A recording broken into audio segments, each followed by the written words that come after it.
Hey guys, tonight we're diving into the sands of time, all the way back to ancient Egypt. Imagine waking up not in your cozy bed, but on a mat in a mud brick house, with the sun already blazing hot outside, no coffee maker, no Wi-Fi, just you, the Nile, and a whole lot of history. And let's be real, you probably won't last a day in this world, from the food to the fashion. Everything's going to challenge you in ways you've never imagined. So, before you get comfortable, take a moment to like the video and subscribe, but only if you genuinely enjoy what I do here. Also, drop a comment below with where you're watching from and what time it is. It's always fun to see how many time zones we're spanning. Now, dim the lights. Maybe turn on a fan for that soft background hum. And let's ease into tonight's journey together. You open your eyes, and the first thing you notice is the heat. It's already warm, even though the sun has just risen. You're lying on a simple mat, and as you sit up, you see that your bedroom is basically a corner of a small, mud brick house. There's no privacy. Everyone in the family sleeps in the same room. Your family consists of your parents, a few siblings, and perhaps a grandparent or two. Everyone's already up, busy with their morning chores. Your mom is grinding grain for bread. Your dad is preparing to go to the fields, and your siblings are helping out where they can.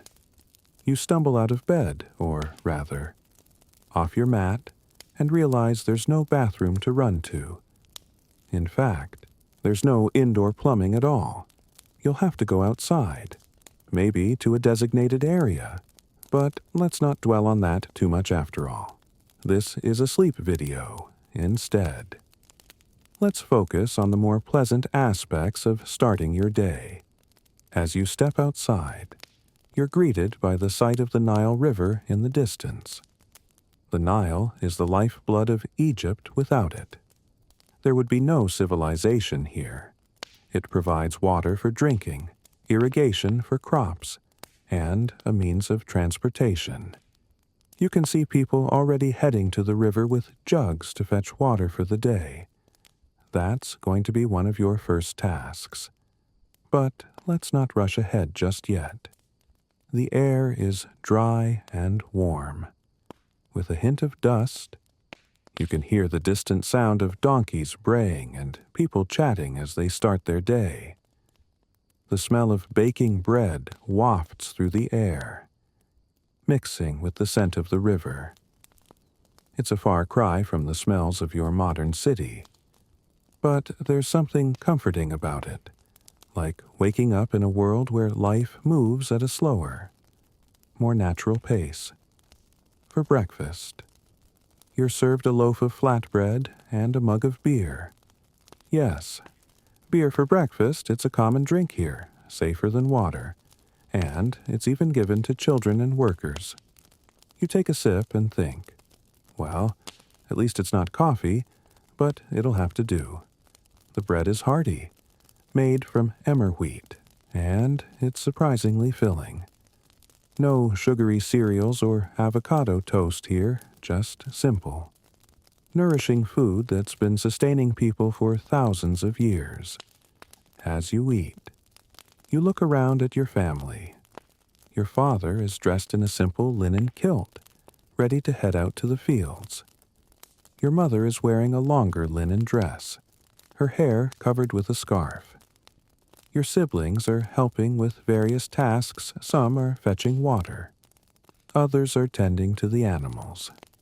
Speaking of animals, there's a donkey tied up near the house and a few goats wandering around. Pets aren't really a thing here, but animals are part of daily life, whether for work or for food. After breakfast, it's time to get dressed. You're wearing a simple linen kilt, which feels light and airy, perfect for the climate. But you can't help but miss your modern clothes. Most people walk barefoot, but you see some wearing sandals made of papyrus or leather. You decide to go barefoot for now, feeling the warm sand under your feet. It's gritty and uneven.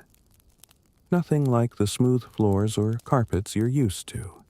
As you step outside, you greet your neighbors with a nod or a wave.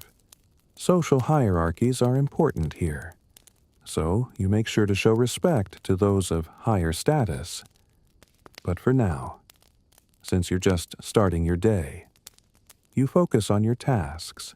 You try to ask where you can find water to wash up. But communication is tricky since you don't speak Egyptian. You resort to gestures, pointing to your mouth and then to the river, hoping they understand.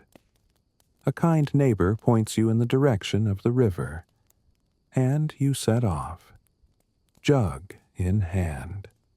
As you walk through the village, you see children playing with toys made from clay or wood. There are no plastic toys here, but their laughter is universal. You pass by a group of men discussing the latest news from the Pharaoh's court, although you can't understand a word they're saying. Women are busy with their weaving or cooking, their movements graceful and efficient. Everyone seems to have their role, and everyone contributes to keeping life going. You notice that many women, and even some men, are wearing heavy eyeliner made from coal. It's not just for beauty. This black powder helps protect their eyes from the harsh sun and dust. You think to yourself, maybe I should try that. But for now, you'll just squint. The sun is already intense, and without sunglasses or sunscreen, you're feeling every ray. Speaking of sunscreen, you wish you had some. But instead, you see that some people are applying a mixture of animal fat and ochre to protect their skin. It smells a bit odd, but it seems to work.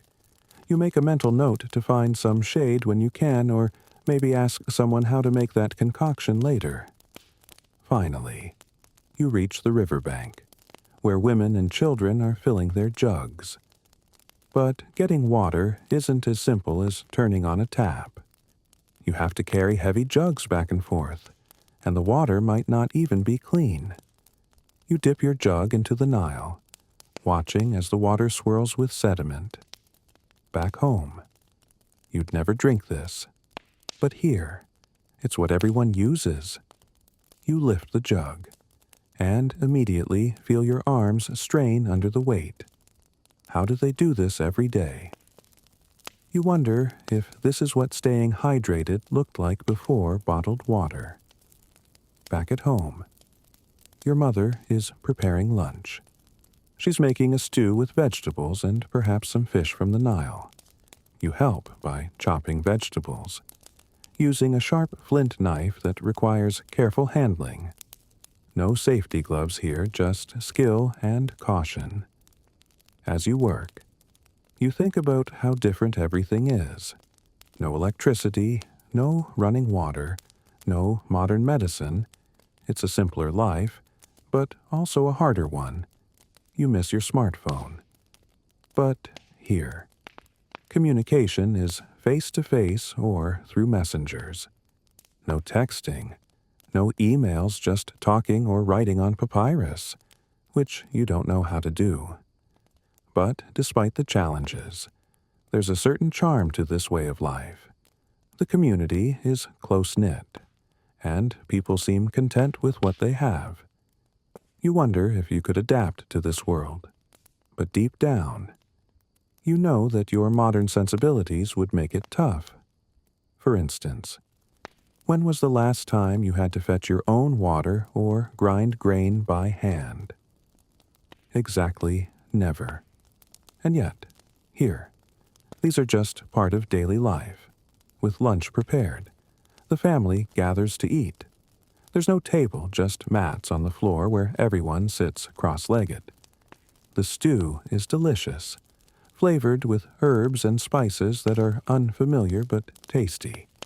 You eat with your fingers, as there are no utensils. And try not to make a mess.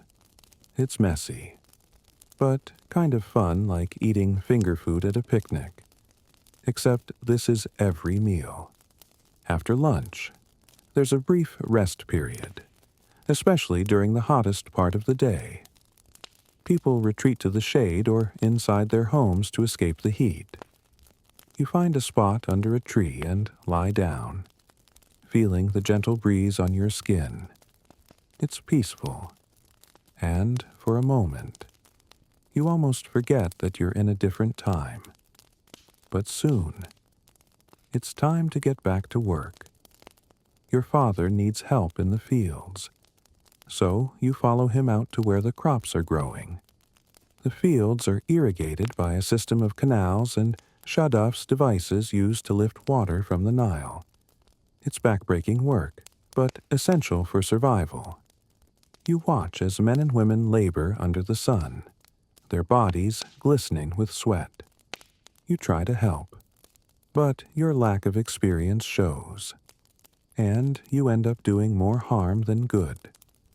Your father laughs good-naturedly and tells you to stick to easier tasks, like weeding or carrying tools. Even those feel like workouts compared to your usual routine of typing on a keyboard or scrolling through social media. As the day wears on, you realize just how physically demanding life is here. There's no machinery, no labor-saving devices, just human muscle and determination. By evening, you're exhausted, your muscles aching in ways they never have before. Finally, as the sun sets, the family gathers for dinner. Again, it's simple fare bread, beer, and perhaps some leftover stew. After eating, people relax, telling stories or playing games like Senet, an ancient board game similar to backgammon. You watch as they play, fascinated by how similar yet different their leisure activities are from yours. There's no TV, no internet, just each other's company and simple pleasures. As night falls, you lie down on your mat, staring up at the stars through the open roof. The sky is clear, and the stars seem brighter than you've ever seen them. You hear the soft breathing of your family members, already asleep, and the distant sound of nocturnal animals. You think about how different this world is from yours, and how much you've learned in just one day. But as you drift off to sleep, you can't help but wonder what tomorrow will bring and whether you'll be able to handle it. The sun is barely up, painting the sky with streaks of pink and gold.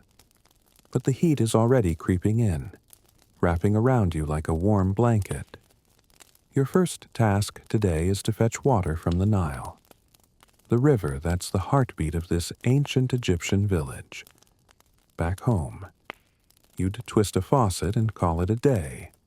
But here, it's a whole expedition. You grab 2 clay jugs, heavier than your gym weights, and head out, already wondering if you'll make it through this. The Nile is everything here: drinking water, crop irrigation, even the main highway for boats, but managing it is a daily grind that would make your modern self long for a water cooler. The path to the river is worn smooth by countless feet, a dusty trail winding through fields that are starting to green with young crops. You feel the grit of sand under your bare feet, a far cry from your comfy sneakers. The air carries a faint, earthy scent of mud and water, mingling with the distant bleating of goats. As you walk, you pass farmers tending their plots, some surrounded by low earthen banks that look like they've been there forever. These aren't just random mounds, they're part of a system called basin irrigation, a clever way to tame the Nile's wild floods. The Egyptians have been doing this for centuries, turning desert into farmland with nothing but mud and ingenuity. You reach the Nile, and it's a sight to behold wide, steady, its surface catching the morning light like a mirror. You can hear the soft lapping of waves against the shore, a soothing rhythm that almost makes you forget the weight of the jugs in your hands. This river is the lifeblood of Egypt, providing water and fertile soil through its annual floods, from June to October. The Nile swells, covering the floodplain with water and a rich layer of black silt that makes crops thrive. It's why Egypt is called the gift of the Nile, a phrase you'd probably tattoo on your arm if you lived here long enough. But managing those floods is no small feat. The Egyptians have built a network of canals and basins to control the water. When the flood comes, they open sluices to let water flow into these basins, where it sits for weeks, soaking the soil. Then, they drain it to another basin, leaving behind land ready for planting. You watch a farmer adjust a sluice gate. His movements are precise, like he's conducting an orchestra of water. It's a delicate balance, too much water. And the crops drown, too little, and they wither. You think about your sprinkler system back home and chuckle. Good luck automating this. Kneeling at the river's edge, you dip your jug into the cool water, feeling it rush in with a satisfying gurgle. The sound is almost musical, a stark contrast to the hum of your modern fridge. But the water isn't exactly sparkling clean, it's murky. With bits of sediment swirling around, you're used to filtered water, maybe with a slice of lemon. But here, this is what you get. You recall hearing that some Egyptians use alum, a mineral that settles impurities, to make water clearer. It's not exactly a Brita filter, but it's clever for a civilization without plumbing. You hope your family does that at home, because drinking this straight from the river feels like a gamble. Lifting the jugs. You feel your arms strain under the weight. The handles dig into your fingers, and you have to walk carefully to avoid spilling. The sun is higher now, and sweat beads on your forehead. You wish you had a baseball cap. But here, people use linen or papyrus head coverings if they bother at all.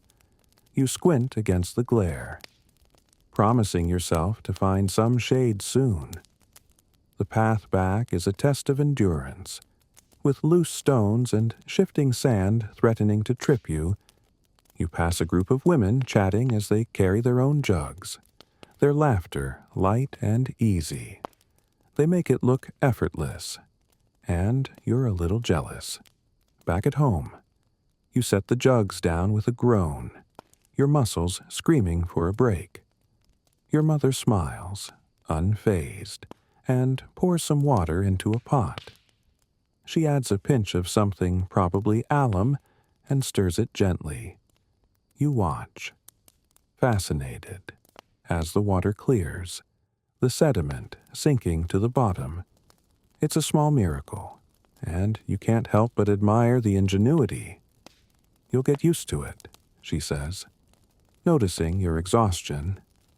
You're not so sure, but you nod anyway, taking a sip of the now clear water.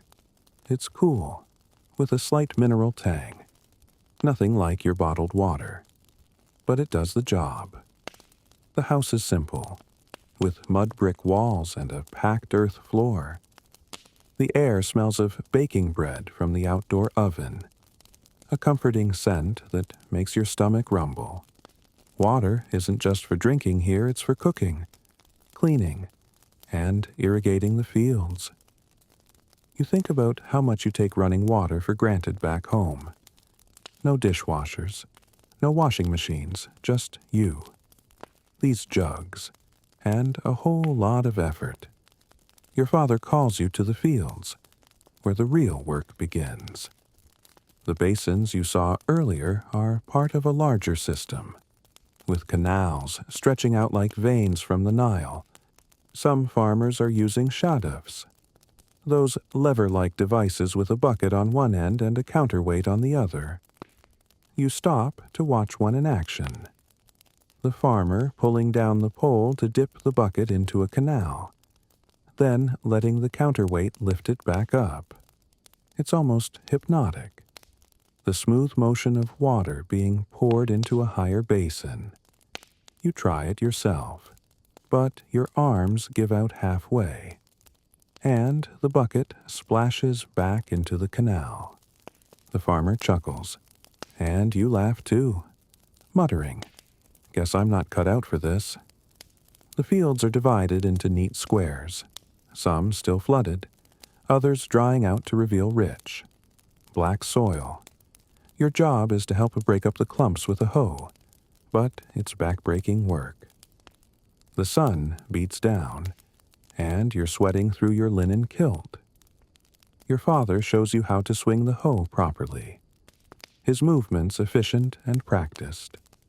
You're not there yet, and you're pretty sure you're making more of a mess than progress. Back home, farming is all tractors and apps. Here, it's just you, the soil, and a whole lot of sweat. By midday, you're ready to collapse. You find shade under a palm tree, its fronds rustling softly in the breeze. Your mother brings you lunch flatbread and a lentil stew, warm and hearty. You eat quickly, washing it down with more water, grateful for the brief rest. In the distance, you see boats gliding along the Nile, carrying goods and people. The river isn't just for farming, it's the main route for travel and trade, connecting villages to cities like Thebes. You imagine hopping on one of those boats. But for now, you're stuck here, learning the ropes. The Nile's floods are unpredictable, and that's the catch. Too much water can wash away homes. Too little can starve the crops. The Egyptians used nilometers to measure the river's height, but even then, it's a gamble. You think about your weather app and how it's never quite right either, but at least it doesn't mean life or death. Here, the Nile is both a blessing and a challenge, and you're starting to see why it's revered as a god. As the afternoon wears on, you help tend to the animals, a donkey that needs water, and goats that need milking. You're terrible at milking, your hands fumbling until your sister takes over, giggling at your efforts. The milk smells rich and creamy, a reminder of how everything here comes from the land and the river. By evening, you're back at home, helping with dinner.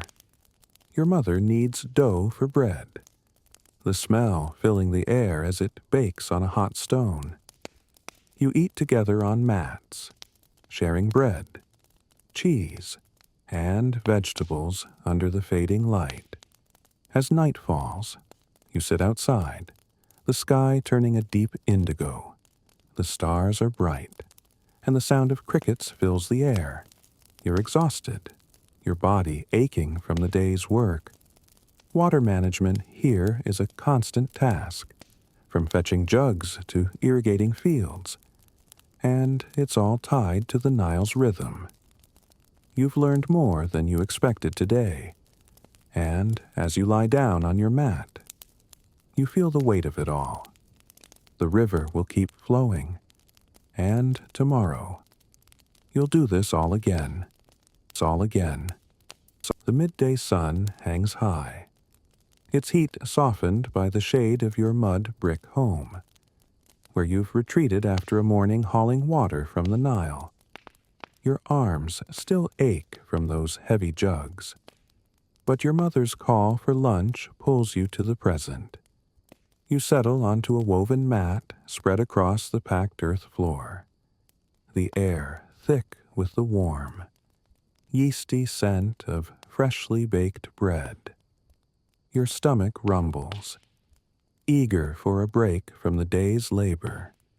Lunch in ancient Egypt isn't a quick grab-and-go affair, it's a ritual, a moment to gather and refuel.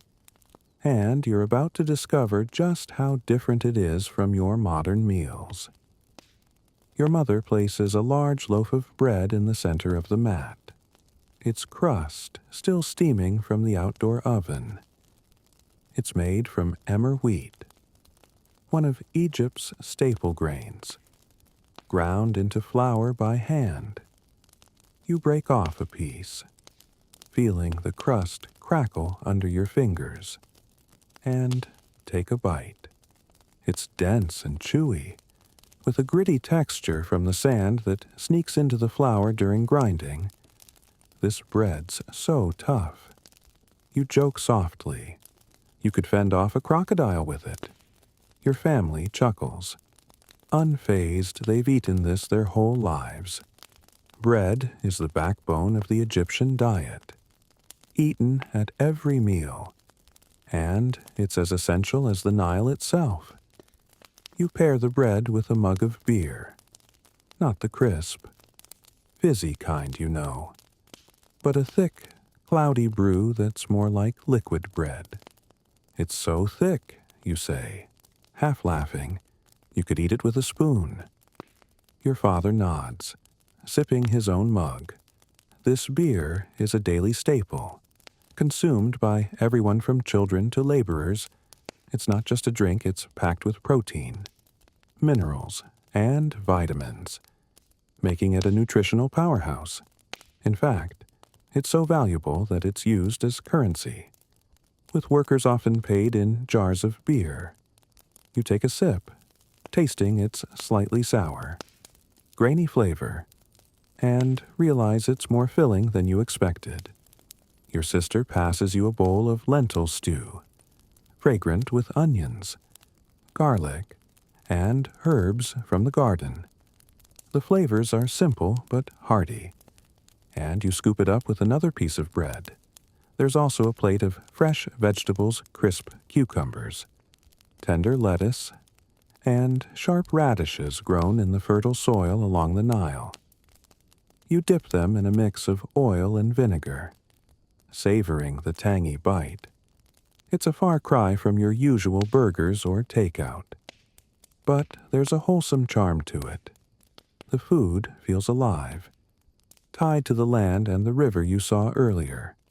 For dessert, your mother offers a rare treat, a small pile of dates drizzled with honey.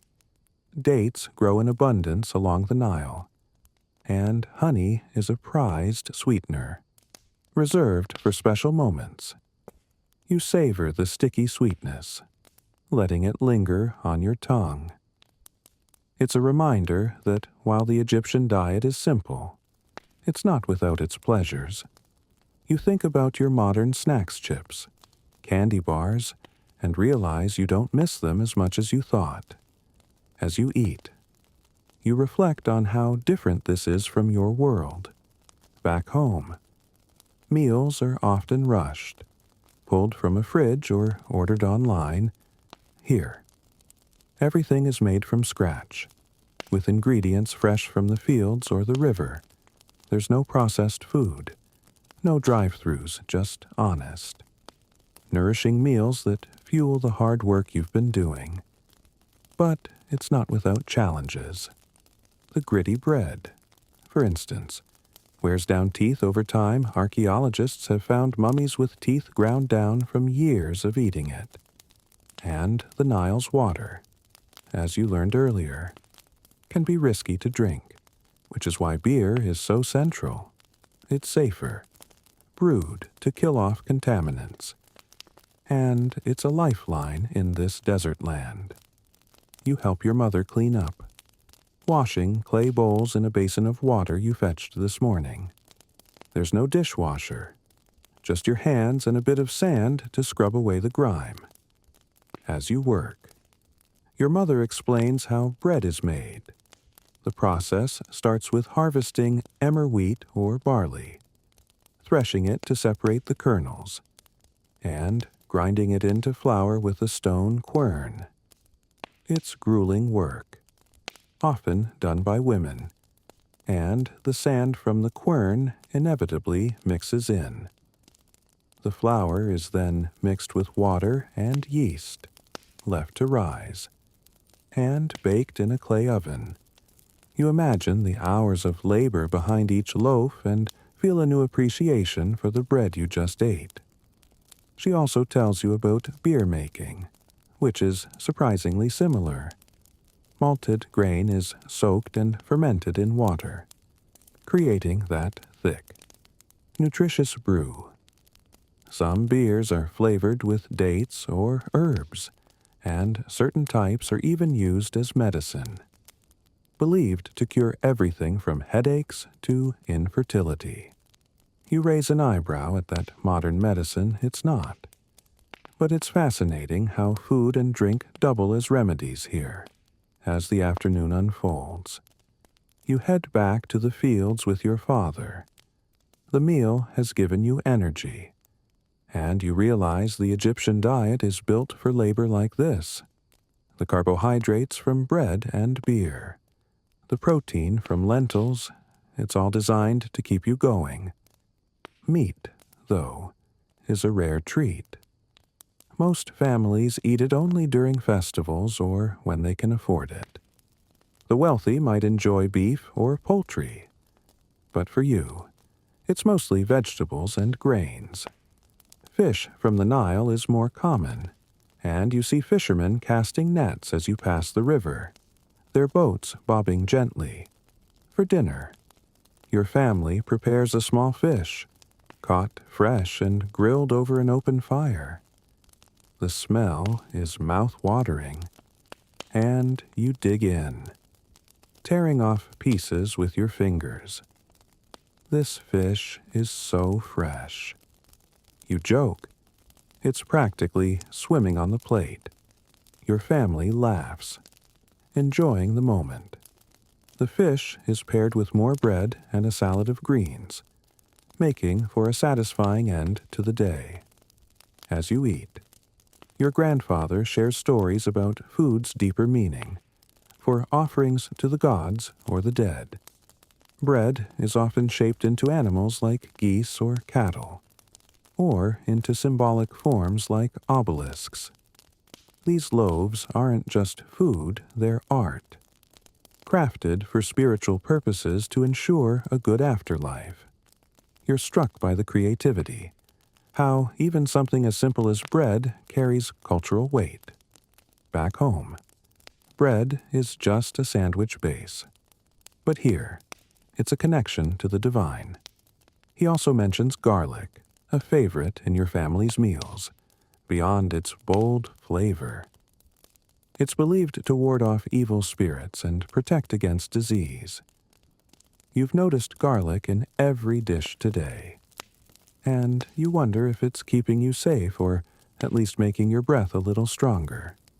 Food here isn't just sustenance. It's woven into beliefs, traditions, and community. Every meal feels like a small ritual, tying you to the land, the gods, and each other. As night falls, you lie on your mat, the stars twinkling through the open roof. The day's meals linger in your mind: the gritty bread, the thick beer, the sweet dates. You're full, content, and a little wiser about this ancient world. The sounds of the village fade the distant bray of a donkey, the soft murmur of the Nile, and you feel sleep creeping in, carrying you into dreams of harvests and feasts. Feasts. The evening air settles over the village, a soft breeze carrying the faint scent of the Nile as you lie on your woven mat. The day's meals still lingering in your mind. The bread, the beer, The grilled fish they fueled you through a long day of fetching water and working in the fields. But now, as you rest, your thoughts turn to the place you're calling home. It's nothing like your modern house, with its sleek walls, private rooms, and humming appliances. Here, in ancient Egypt, your home is a humble structure of mud bricks, sturdy yet simple, blending into the dusty landscape like it grew from the earth itself. Your home is so basic, you think with a quiet chuckle, it makes your college dorm look like a palace. Yet, there's a strange comfort in its simplicity, a raw connection to the land that feels both foreign and grounding. You shift on your mat, feeling the packed earth floor beneath you, cool and firm against your back. The walls around you are thick, about 2 feet wide, built from mud mixed with straw and baked dry under the relentless sun. These mud brick homes are the norm for commoners in ancient Egypt, designed to keep the scorching heat out during the day and hold warmth when the desert nights turn chilly. The bricks are lightweight but strong, plastered with more mud to smooth out cracks and keep the elements at bay. You trace your fingers along the wall, feeling its rough, earthy texture, and marvel at how something so simple can stand so firm.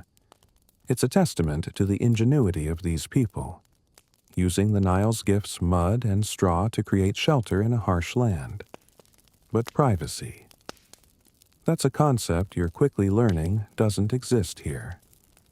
The house is small, with just a few rooms opening onto a central courtyard. There are no doors, only open archways, so every sound carries your parents' soft conversation in the next room, your siblings' gentle snores, even the occasional rustle of straw from the animals nearby. Privacy. What's that, you muse? A smirk tugging at your lips. In ancient Egypt, everyone knows everyone's business literally. It's a world where family and community are woven together. And personal space is a luxury reserved for the wealthy, who live in larger homes with actual walls and doors. Speaking of animals, your family isn't the only one calling this house home. Near the entrance, separated by a low mud brick wall, are a few goats and a donkey, their presence as much a part of daily life as your siblings. The smell of hay and manure drifts through the air, mingling with the earthy scent of the walls. You glance at the donkey, sprawled comfortably in his corner, and think, living with animals isn't so bad until you realize they get the best spots in the house. You stifle a laugh, not wanting to wake anyone. These animals are essential. Goats provide milk. The donkey carries water and grain, but sharing space with them is a reminder of how intertwined life is here, human and animal alike. The courtyard is the heart of the home, an open space under the sky where most of life unfolds. During the day, your mother kneads dough for bread here, the clay oven glowing with heat. Children play, chasing each other around storage jars filled with grain or water you fetched from the Nile. At night, it's quieter, but still alive with the soft bleating of goats and the distant murmur of the river. You notice a small shrine in one corner, holding offerings of bread and beer for the gods. A nod to the spiritual life that permeates everything. Above the main door, carved into the mud plaster, is an amulet shaped like the Eye of Horus, meant to ward off evil spirits. It's a quirky detail, a reminder that in this world, magic and religion are as much a part of the home as the bricks themselves. Your sleeping area is simple, just a woven mat on the floor. with a thin linen blanket for warmth. There's no bed frame, no fluffy pillows, just the earth beneath you. But after a day of labor, it's surprisingly restful, the mat molding to your body like a gentle hug. On hotter nights, your family climbs a ladder to the flat roof, made of palm fronds and reeds laid over wooden beams. Sleeping under the stars is a common practice, the breeze cooling your skin as the sky sparkles above. You imagine lying up there, the vastness of the universe stretching out, and think, no light pollution, just you and the stars beats Netflix any day. It's a practical solution to the heat, but also a moment of connection to the world beyond these walls. The house is oriented to face north, catching the prevailing winds that sweep through the small. High windows, more like slits, really, covered with mats to keep out dust and insects. These openings let in just enough light to see by, casting soft shadows across the bare walls. There's little furniture, no tables or chairs, just a few low stools and wooden chests for storing clothes or tools. The walls are mostly plain, though you spot a faded painting of a lotus flower, a symbol of rebirth, adding a touch of beauty to the simplicity. Everything here is functional, built for survival in a land where the Nile dictates life's rhythm. Maintaining this home is no small task. Every few months, your family patches cracks in the walls with fresh mud or replasters them to keep out rain and wind. You recall helping your father mix mud and straw, your hands caked with dirt as you shaped new bricks. It's messy work, but there's pride in it, a sense of keeping the home alive. The roof needs occasional repairs, too, with new fronds woven in to replace those worn by the elements. There's no hardware store here, just the land and your hands, working together to sustain this fragile shelter. The courtyard doubles as a kitchen, with a small oven built into the wall for baking bread. Smoke escapes through the open roof, leaving a faint charred scent in the air. Water is stored in large clay jars, refilled daily from your trips to the Nile. There's no bathroom, just a designated area outside for sanitation. And bathing happens in a basin or the river itself. It's a far cry from your modern shower. But you're starting to see the logic in this way of life. Everything is designed to work with the environment, not against it. As you lie on your mat, the sounds of the house settle around you, the soft breathing of your family, the occasional shuffle of an animal, the distant flow of the Nile. It's a world without electricity, without modern comforts, but it's alive with purpose. The lack of privacy, the shared space with animals.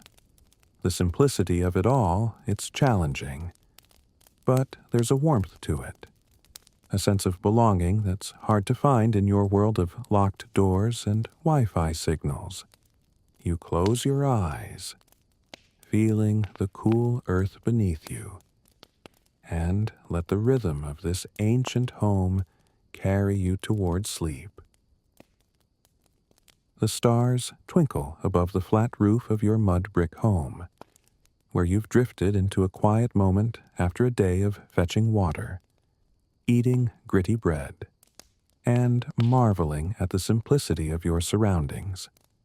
The cool night air brushes your skin as you rise from your woven mat, realizing it's time to prepare for tomorrow in ancient Egypt. That means choosing what to wear. And let's just say your modern wardrobe of jeans and sneakers is nowhere to be found. You're standing in a small room, staring at a wooden chest filled with linen garments, the only fabric you'll be wearing today. No cotton, no polyester. You mutter with a half-smile. Just linen and a whole lot of sand. It's a world where clothing is practical, purposeful, and surprisingly stylish. But it's going to take some getting used to. You pull out a simple linen kilt, crisp and light, folded neatly in the chest. Linen is the fabric of choice here, woven from flax plants that grow along the Nile's fertile banks. It's breathable, perfect for the scorching heat that's already creeping in with the dawn. The Egyptians have mastered linen making, producing everything from coarse weaves for laborers like you to fine, almost translucent cloth for the wealthy. Your kilt is somewhere in the middle, functional but not fancy, wrapping around your waist and falling to your knees. You tie it with a simple knot, feeling the fabric's smooth texture against your skin. It's airy, but you can't help thinking, this is basically a skirt, and I'm not sure I'm pulling it off. Stepping outside, you notice your mother wearing a long, sleeveless linen dress, its loose fit swaying as she moves. It's modest, yet practical, designed to keep her cool while she grinds grain or tends to the goats you saw in the courtyard yesterday. Women's dresses are often pleated or draped, with some adding a shawl for extra coverage. You catch a glimpse of a neighbor's wife, her dress adorned with a beaded collar, a sign of slightly higher status. Clothing here isn't just about covering up, it's a marker of who you are in this tightly knit society. Your bare feet meet the warm, dusty ground, and you glance at a pair of papyrus sandals in the corner. Most Egyptians go barefoot, especially commoners, but sandals made from reeds or leather are common for those who can afford them. You try them on, feeling the rough weave against your soles, and decide they're not worth the hassle for now. The sand is soft enough, though you're already missing your cushy sneakers. Barefoot it is. You joke softly, at least until I step on something sharp. As you walk through the village, you notice heads turning not because of your charm, but because of your hair, or lack thereof. Many Egyptians, men and women alike, shave their heads to stay cool and clean in this dusty climate. Instead, they wear wigs made of human hair or plant fibers, styled in intricate curls or braids. Your sister offers you a short, dark wig, its texture surprisingly soft. You plop it on, feeling a bit like you're auditioning for a costume party. It's heavier than you expected, and you're sure it's slipping off. This wig is my new nemesis, you whisper, adjusting it awkwardly. But wigs aren't just fashion, they protect your scalp from the sun and signal status. With fancier ones reserved for the elite, your sister, ever helpful, hands you a small jar of kohl, a black paste made from ground minerals. You dip a stick into it and trace it around your eyes, smudging it slightly. The cool paste feels soothing, and you notice it cuts the sun's glare, like natural sunglasses. Kohl is both cosmetic and practical, shielding eyes from dust and infection while giving everyone that iconic Egyptian look. You catch your reflection in a polished copper mirror and think you might actually pull this off until a gust of wind sends dust into your freshly lined eyes. For special occasions, like a festival or banquet, clothing gets more elaborate. You hear about the wealthy wearing pleated linen robes, adorned with gold jewelry and colorful beads, at such events. Some don perfumed fat cones, small wads of scented fat placed on wigs or heads that melt slowly. releasing fragrance as the night goes on. You imagine wearing one. The warm fat dripping down your neck, and shudder. Perfume's nice. You muse. But I'll stick to my deodorant. Thanks. It's a quirky custom, reserved for the elite, blending luxury with a touch of the absurd. But it shows how far Egyptians go to stand out. Jewelry is another staple, even for commoners. You notice your mother wearing a simple amulet necklace, shaped like an ankh, the symbol of life. Men and women alike wear earrings, bracelets, and rings, often made of faience, a glazed ceramic, or, for the wealthy, gold and precious stones. You try on a beaded bracelet, its cool weight comforting against your wrist. It's not much, but it makes you feel a bit more like you belong here. Jewelry isn't just decorative, it's protective, believed to ward off evil spirits, much like the amulet above your door from yesterday. As the day heats up, you're grateful for the linen's lightness. It wicks away sweat, keeping you cooler than you'd be in modern clothes. But it's not perfect. Dust clings to the fabric, and you're constantly brushing it off. Washing clothes is another chore, done in the Nile with sand as a scrub. You picture yourself scrubbing your kilt by the river, the water swirling around you, and realize it's just another task in this labor-intensive life. The simplicity of the clothing reflects the practicality of this world, where every choice is shaped by the climate and the Nile. By afternoon, you're back in the fields, your kilt now streaked with dirt from helping your father. You notice others dressed similarly, their linen garments practical for work. The wealthy, you're told, might wear finer linen, almost see-through. But for you, it's all about function over fashion.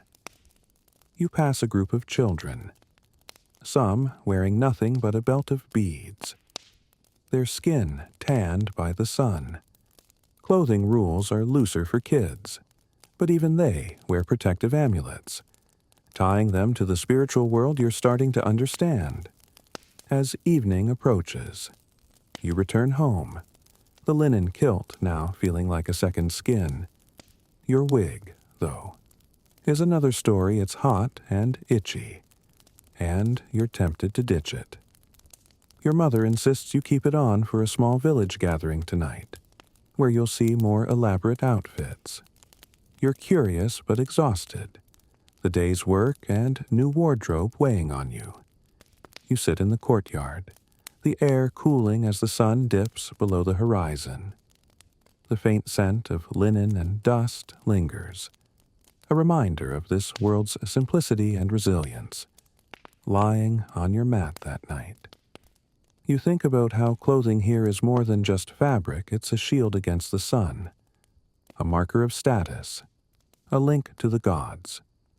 The stars above your open roof twinkle, and the soft rustle of palm fronds lulls you. Your kilt, your wig, your coal-lined eyes, they're all part of this ancient life, one you're barely keeping up with. As sleep creeps in, you feel the weight of the day fade, carrying you into dreams of linen and starlight. The morning sun climbs higher, its warmth seeping through your linen kilt as you step out of your mud brick home. The faint scent of last night's bread still lingering in the courtyard. You're barely awake, your body aching from yesterday's chores, fetching water, eating gritty bread, and wrestling with that itchy wig. But there's no time to linger. In ancient Egypt, work waits for no one. And today, you're thrown into the heart of it, farming, hauling stones, keeping the village alive. It's a world of sweat and toil that makes your desk job back home look like a vacation. No coffee breaks here, you mutter with a wry smile. Just sand, sun, and a whole lot of effort. As you head to the fields, the rhythm of this ancient life pulls you along. Each step a reminder of how hard these people work to survive. You follow your father to the fields, the same ones you saw yesterday, their green patches vibrant against the desert's edge. Most Egyptians are farmers, tied to the Nile's cycles, growing wheat, barley, and flax to feed the village and beyond. The river's annual floods, which you learned about while fetching water. Leave behind fertile silt that makes these fields thrive. You grip a wooden hoe, its handle worn smooth by years of use, and start breaking up the soil. The work is back-breaking, your shoulders burning after just a few swings. You glance at your father, who moves with practiced ease, and think, this guy's been at it since dawn, and I'm already dreaming of a nap. The fields are alive with activity, men and women hoeing, planting, or guiding water through canals. You spot a shaduf in the distance, its bucket dipping into a canal to irrigate higher ground, just like you tried and failed yesterday. The soil smells rich and damp, a stark contrast to the dry air around you. Your bare feet sink into the mud, cool and squishy, but you're careful not to slip. Farming isn't just a job here, it's the backbone of Egypt, feeding everyone from laborers to the pharaoh himself. Without these crops, there'd be no bread, no beer, no linen for that kilt you're wearing. As you work, your father explains the seasons. Planting happens after the floods recede, leaving moist soil ready for seeds. Harvest season is months away, when everyone will gather to cut stalks with flint sickles. You try to imagine swinging a sickle for hours and wince. I'd trade this for a lawnmower any day. You joke softly, earning a chuckle from a nearby farmer.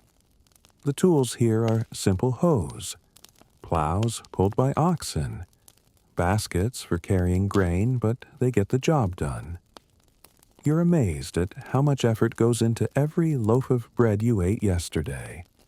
Mid-morning, you're called to a different task helping at a construction site near the village. The pharaoh's officials are building a small temple, and laborers are needed to haul limestone blocks.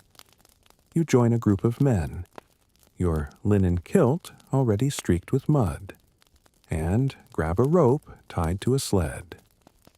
The block is heavier than anything you've lifted, and pulling it across the sand feels like dragging a car. Your hands burn against the coarse rope, and sweat drips into your eyes, despite the coal you applied for protection. This is why I skipped gym class, you mutter, half laughing. As you strain with the team, construction in Egypt is monumental, even for smaller projects, while the pyramids were built centuries ago. Temples and tombs still demand immense labor. Skilled workers carve the stones. But you're one of the many hauling them into place. The site buzzes with activity men chanting to keep rhythm, overseers shouting directions, the clink of chisels against stone.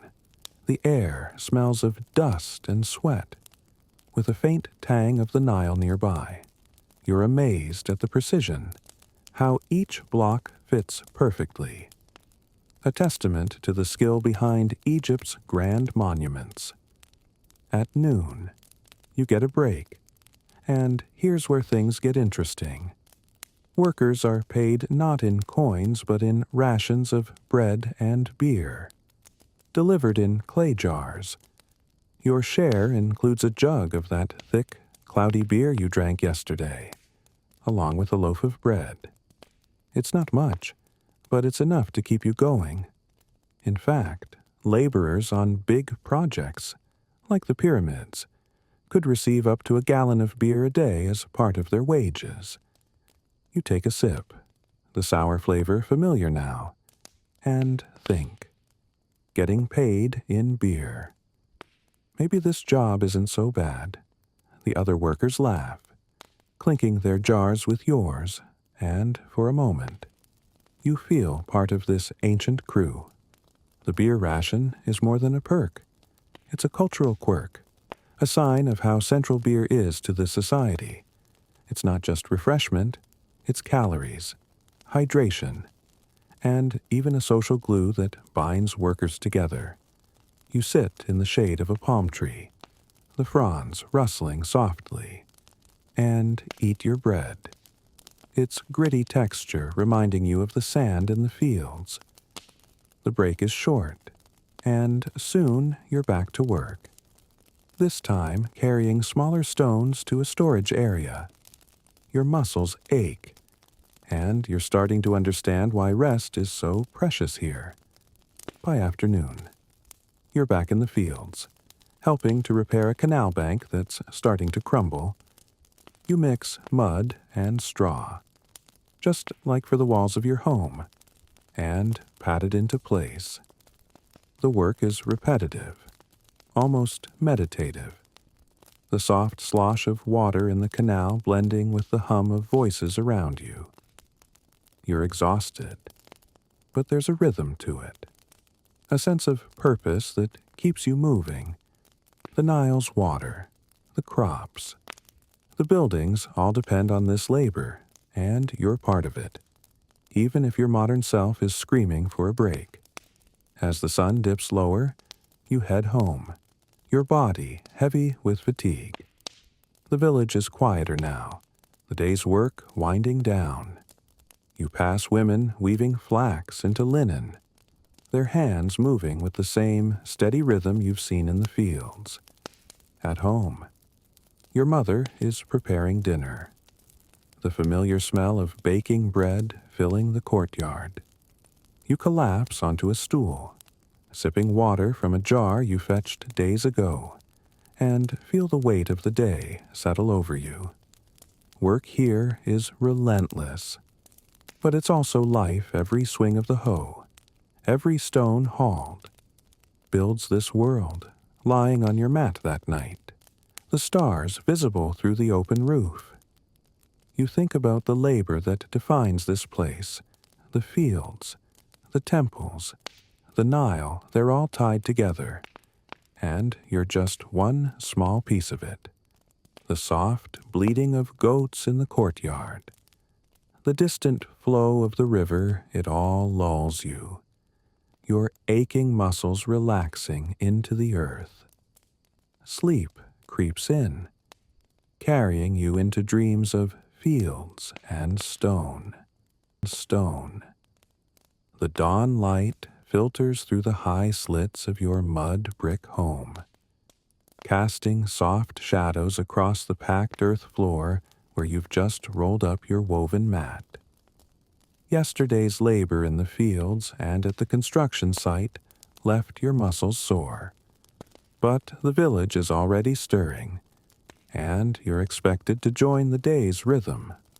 As you slip on your linen kilt, still dusty from the fields, you realize that surviving in ancient Egypt isn't just about physical work. It's about knowing your place in a world where everyone has a role. And stepping out of line could mean trouble. No HR department here, you whisper with a smirk. Just a whole lot of rules and some very serious nobles. Today, you're learning the unspoken code of social hierarchy and etiquette, a delicate dance that keeps this society humming. You step into the courtyard, the air warm with the scent of baking bread from your mother's oven. Your family is busy, your father preparing for the fields, your siblings tending to the goats you've grown used to sharing space with. But as you head toward the village square, You notice the way people move, their gestures careful and deliberate. Ancient Egypt is built on a strict social hierarchy, with the pharaoh at the top, seen as a living god who connects the people to the divine. Below him are nobles, priests, and officials, then scribes, artisans, and finally farmers and laborers like you. Each layer demands respect, and you're starting to see how every interaction is shaped by this order. As you walk, you pass a scribe, his linen robe finer than your kilt, a reed pen tucked behind his ear. Scribes are respected, their ability to read and write setting them apart in a world where most can't. You lower your eyes slightly, a gesture of deference you've seen others use. It feels awkward, like bowing to a teacher you don't quite like, but it's safer than staring. Eyes down, ego off. You joke softly, hoping no one notices your modern clumsiness. Respect here isn't optional offending. Someone higher up could lead to a beating or worse, especially if they're connected to the pharaoh's court in the village square. You join a small crowd gathered for a market day. Stalls are piled with vegetables, fish, and linen, and the air hums with voices bartering over goods. You notice how people address each other, using titles like overseer or master for those of higher status. Your neighbor, a farmer like you, greets an official with a slight bow, his hands pressed to his thighs. You mimic the gesture when a priest passes, his shaved head gleaming under a beaded collar. It's not just people etiquette extends to the divine. You pass a small statue of Osiris, god of the afterlife, and see villagers bowing or touching their foreheads in respect. Bowing to statues is a quirky custom, a way to honor gods or even deceased nobles. And it's as natural here as waving to a friend. You try it, bending slightly before the statue, feeling a bit silly. Talking to statues now, you murmur, stifling a laugh. Guess I'm officially an Egyptian. But there's a weight to it. A reminder that religion and social order are intertwined. Offending a god's statue could be seen as offending the god himself, and no one wants that kind of trouble. You straighten up, noticing a few approving nods from passers-by, and feel a small sense of belonging, even if you're still figuring out the rules. At the market, you help your mother trade some grain for onions and garlic, watching how she haggles with respect, never raising her voice. Women have their own roles in this hierarchy, often managing households, but rarely holding official power. Still, your mother's confidence shows how respect is earned through skill and reputation. You hand over a basket of barley, your arms still sore from yesterday's work, and receive a bundle of vegetables in return. The exchange feels fair, but you're careful to thank the trader with a nod, keeping the peace in this tightly knit community. As the day progresses, you're invited to a communal meal hosted by a local overseer, a step above your family in status. The gathering is modest, held in a larger courtyard with reed mats spread out for seating. You sit cross-legged, your kilt tucked neatly, and notice how everyone waits for the overseer to eat first a small but significant rule. The food is familiar bread, beer, and fish, but the etiquette is stricter. You keep your hands clean, using only your right hand to eat, as the left is considered impolite. Right hand only. Got it, you think, like I'm not already juggling enough rules. The overseer speaks of the pharaoh's latest decree, and everyone listens in silence, their eyes lowered. You follow suit, though you're tempted to ask questions like you would back home, speaking out of turn, especially to someone higher up, is a fast way to lose face or more. You sip your beer, its thick texture grounding you, and focus on blending in. The overseer's wife wears a fine linen dress, her wig adorned with beads, a reminder of the status gap. You glance at your own dusty kilt and think, at least I'm keeping it real. Etiquette here extends to body language. Standing too close to someone of higher status is rude, as is pointing your feet at them while seated. You adjust your posture, tucking your feet under you, and feel a pang of sympathy for your modern self, used to sprawling on a couch. The rules are endless, but they create a sense of order, a way to navigate a world where everyone's role is clear. You're a farmer, low on the ladder, but even you have responsibilities to your family, your village, and the gods. By evening, you're back home. The courtyard quiet, except for the soft bleating of goats. You help your father repair a basket, your hands moving slowly as you weave reeds together. The work is calming, a contrast to the social navigation of the day. You think about the hierarchy pharaohs, nobles, scribes, and you, a laborer contributing to this ancient machine.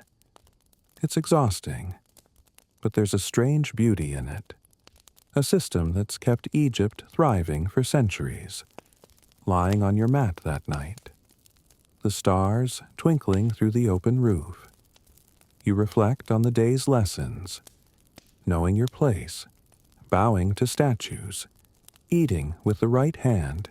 It's all part of this world's rhythm. The distant sound of the Nile, the rustle of palm fronds, and the warmth of the earth beneath you lull you into a gentle haze. Sleep creeps in, carrying you into dreams of statues and starlit gatherings. The morning sun glows softly through the high slits of your mud brick home, warming the packed earth floor where you've just woken from a restless night. Navigating the village's social rules yesterday, bowing to statues. Lowering your eyes to scribes left you mentally drained. And now your body's complaining too. A dull ache lingers in your shoulder from hauling stones, and a scratch from a reed in the fields stings more than it should. Back home, you'd pop an ibuprofen and call it a day. But in ancient Egypt, healing is a different beast. No pharmacies here. You murmur with a wry smile. Just plants, prayers, and a whole lot of hope as you step into the courtyard. The scent of baking bread mixing with the faint tang of herbs. You're about to discover how Egyptians keep themselves healthy, or at least try to in a world without modern medicine. Your mother notices you rubbing your shoulder and beckons you to a corner of the courtyard where she's grinding dried herbs with a stone pestle. The air is sharp with the scent of garlic and mint, and a small clay pot holds a sticky mix of honey and resin.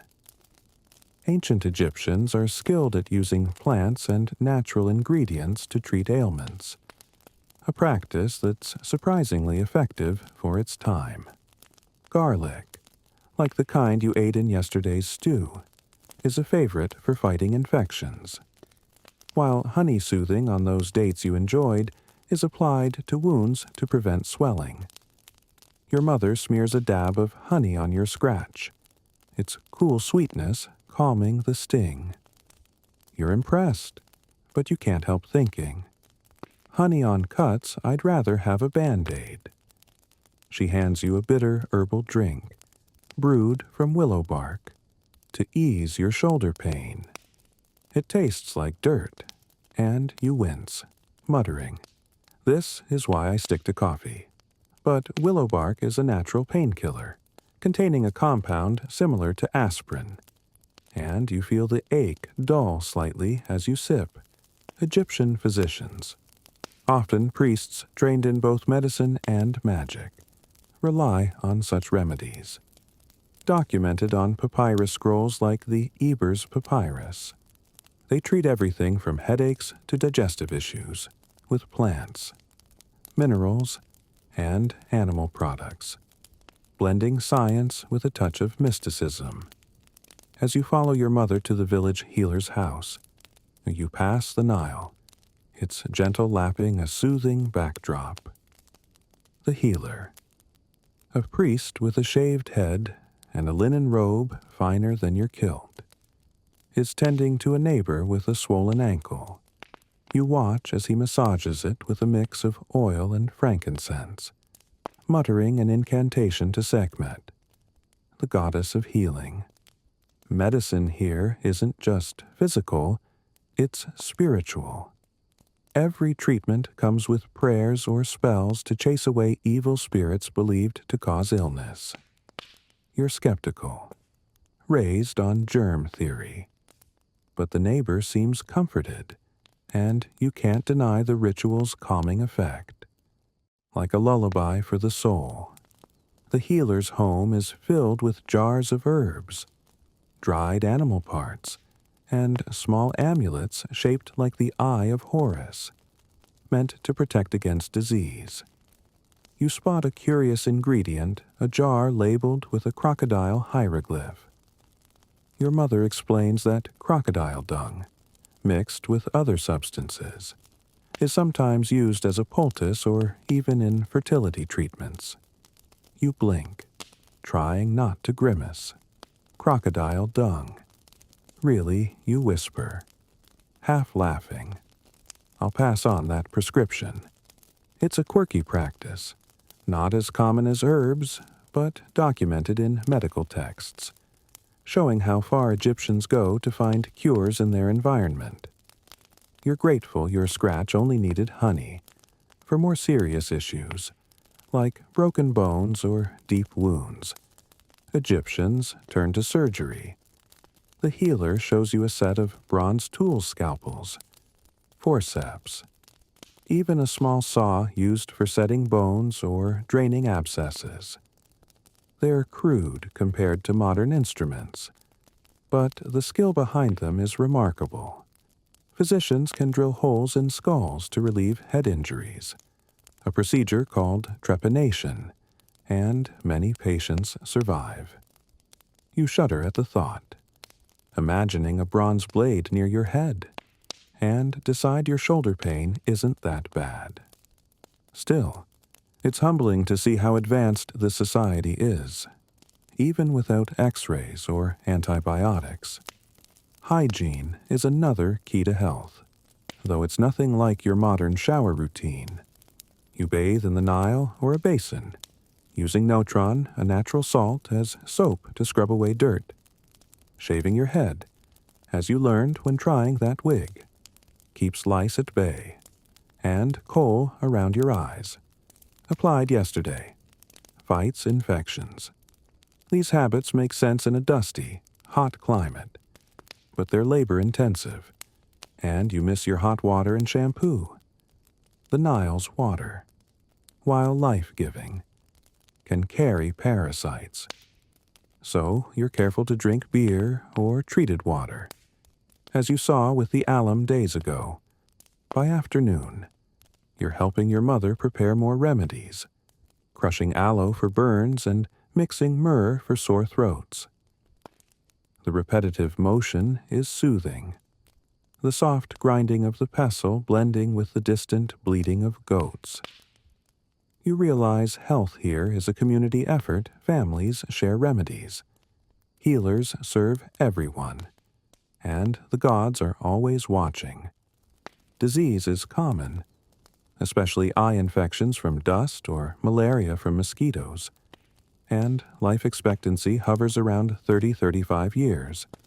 You're starting to see why every treatment, from honey to incantations, is so vital.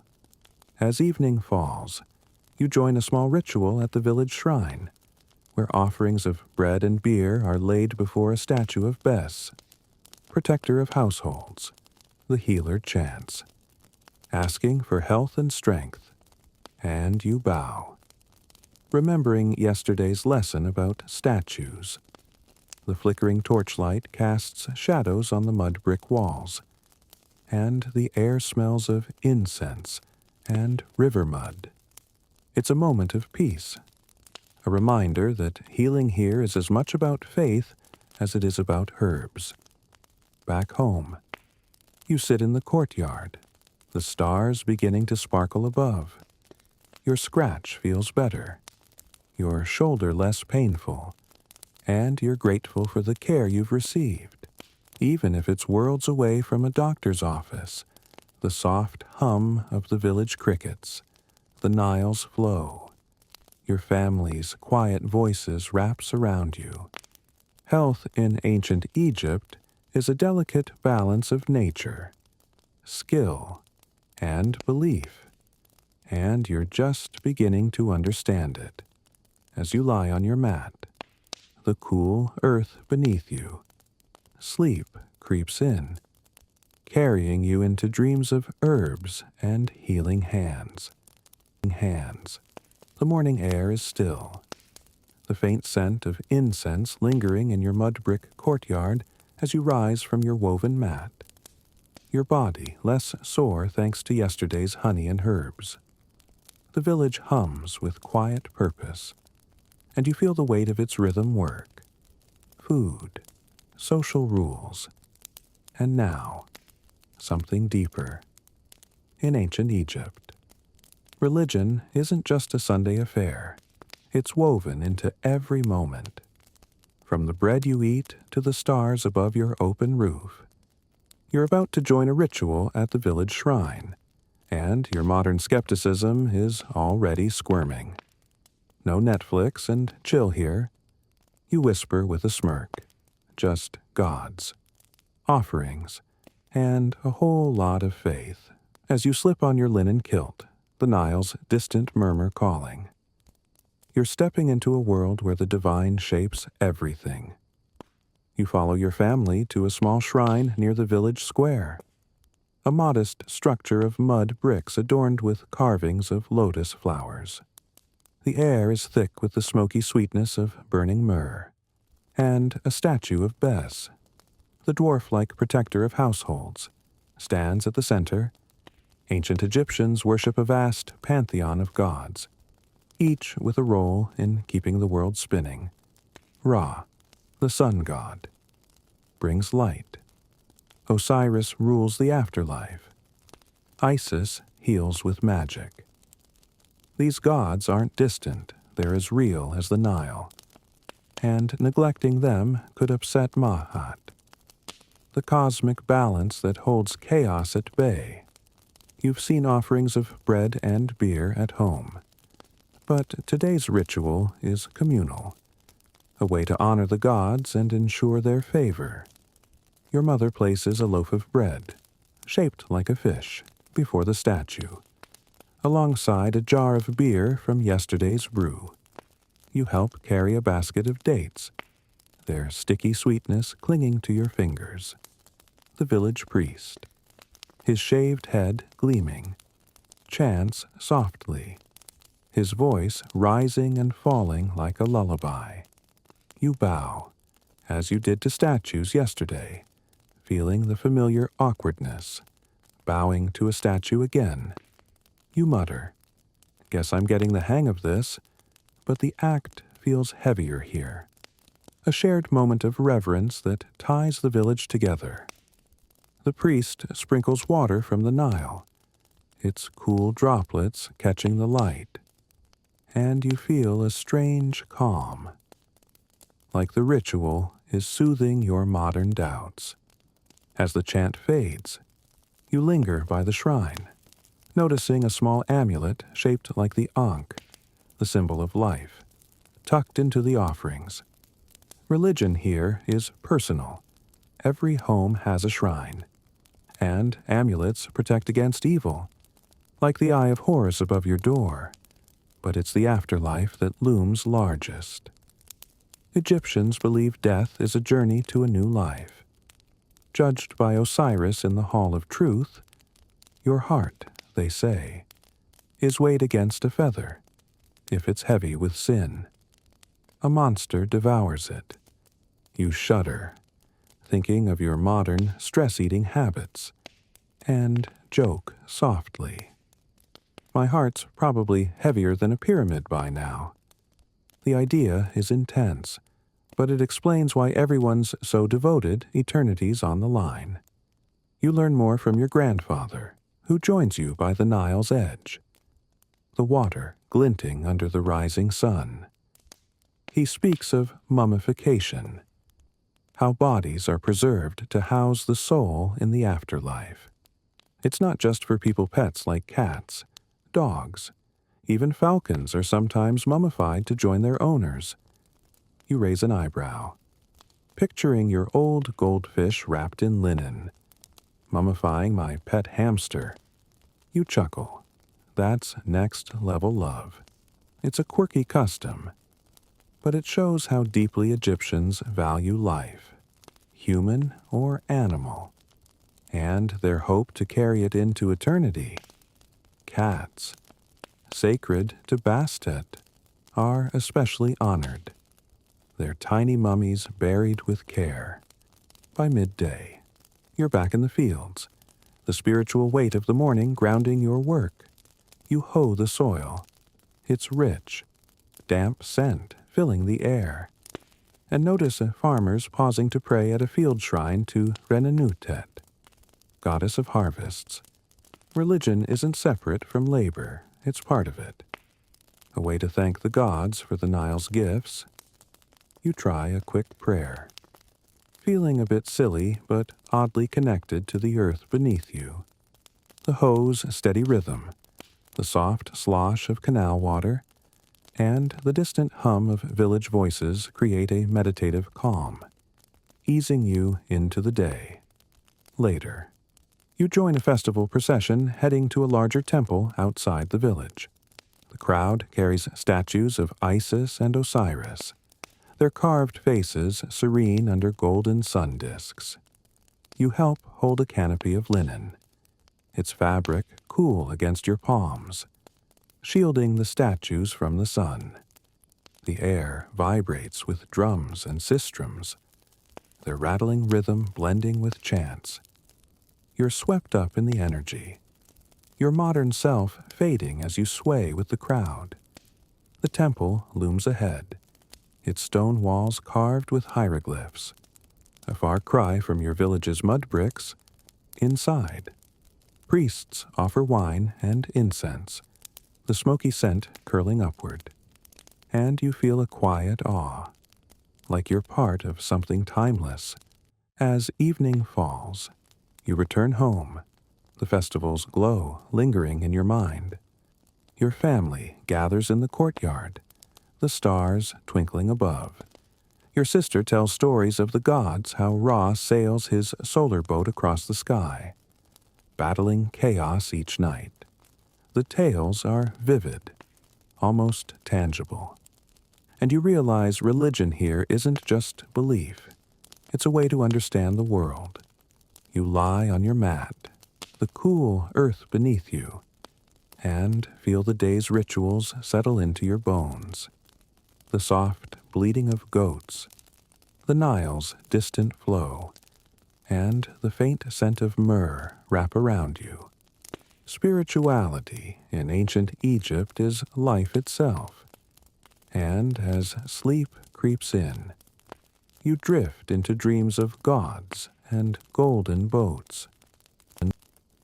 The morning sun casts a golden glow over your mud brick home, its warmth seeping into the courtyard where you've just finished a breakfast of gritty bread and beer. Yesterday's rituals offering dates to Bess.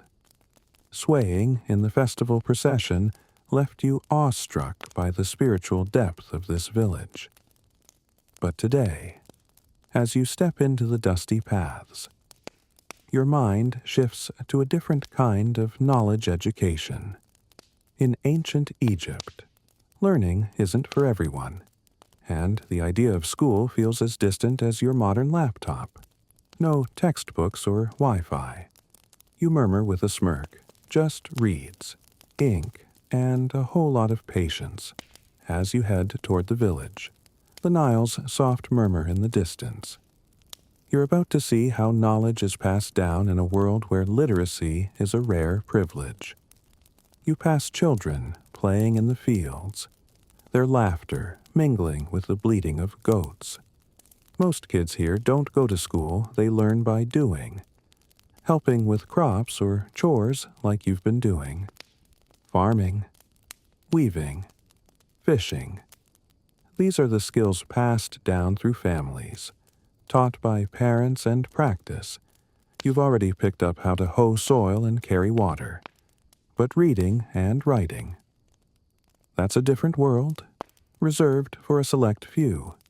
In ancient Egypt, less than 1 in 100 people can read. Mostly boys from elite families training to be scribes.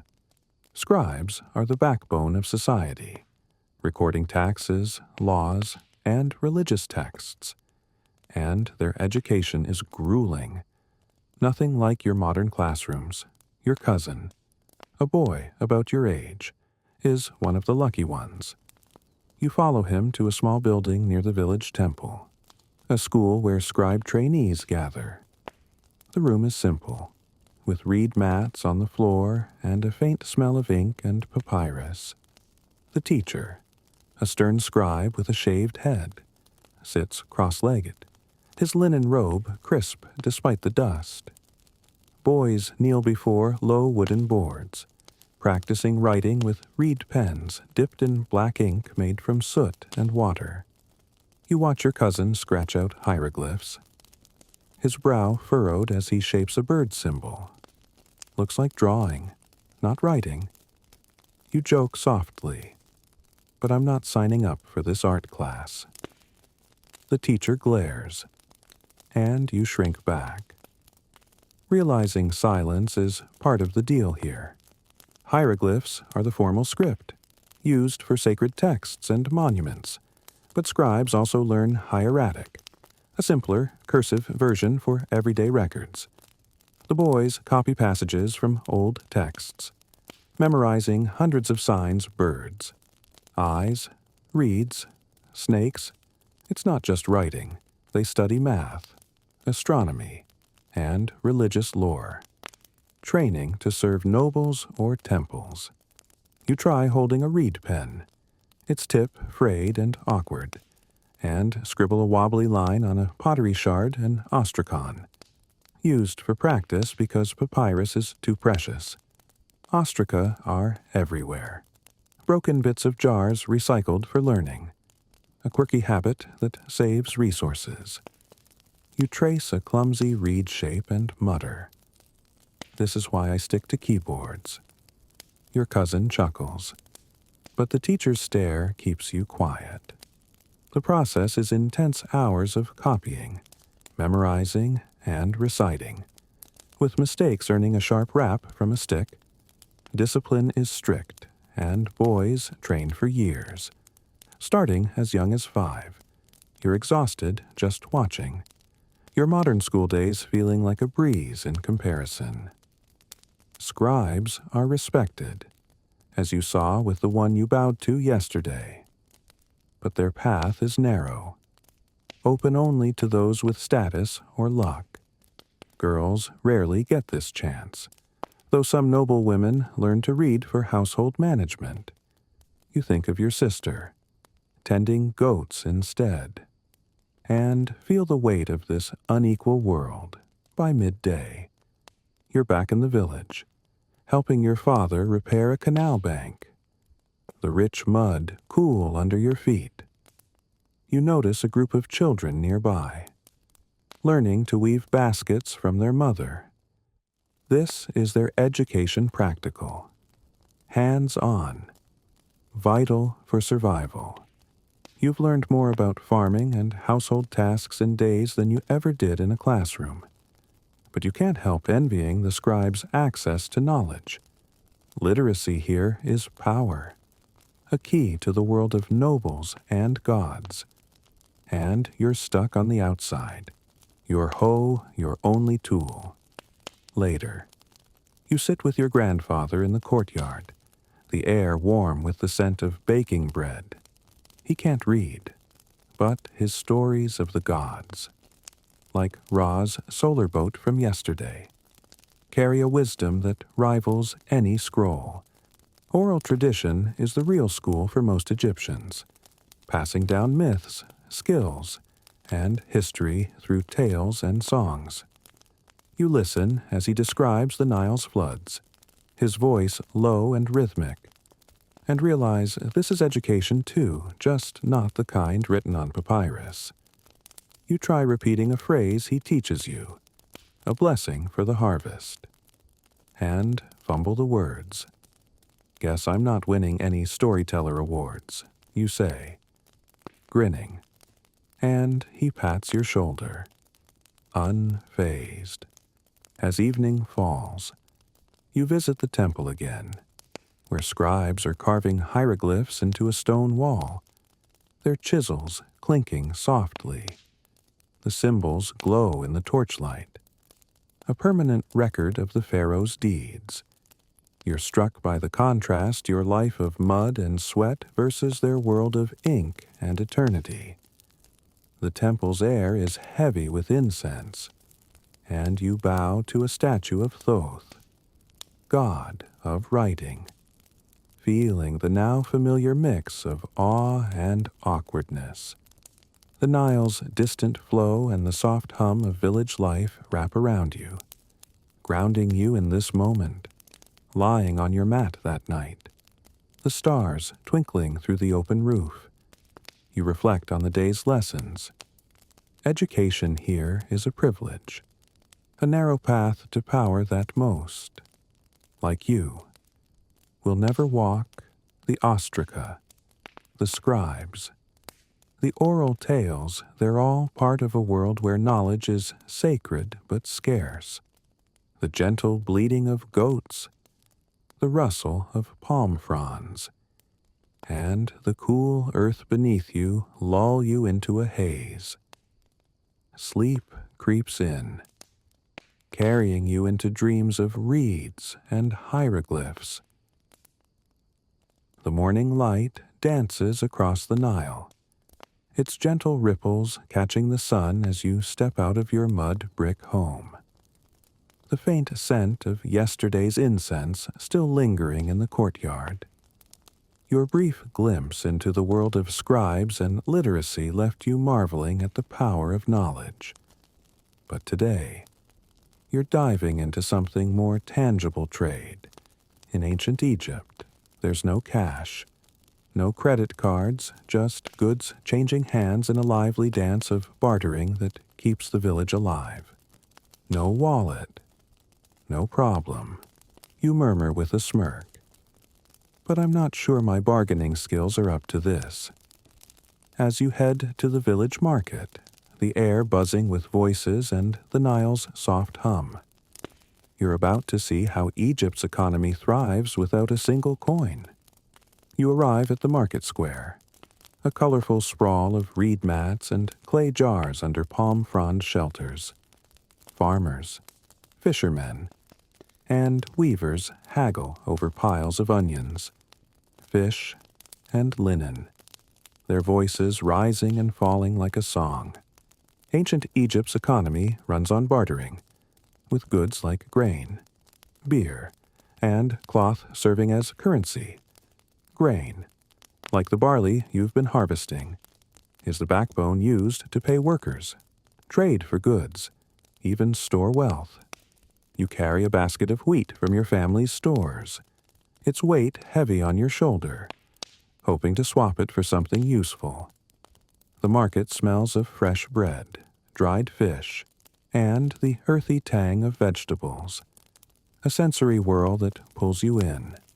Your mother, an expert haggler, leads the way. She eyes a stack of papyrus reeds, perfect for baskets, and offers a jar of beer in exchange. The trader hesitates, so she adds a small bundle of flax. You watch, amazed at her calm confidence, as they settle the deal with nods and smiles. There's no money, but value is measured carefully, often with Deben weights, chunks of copper or stone, about the weight of a small apple, used to balance trades. You spot a trader weighing linen against a Deben, ensuring a fair swap for a clay pot.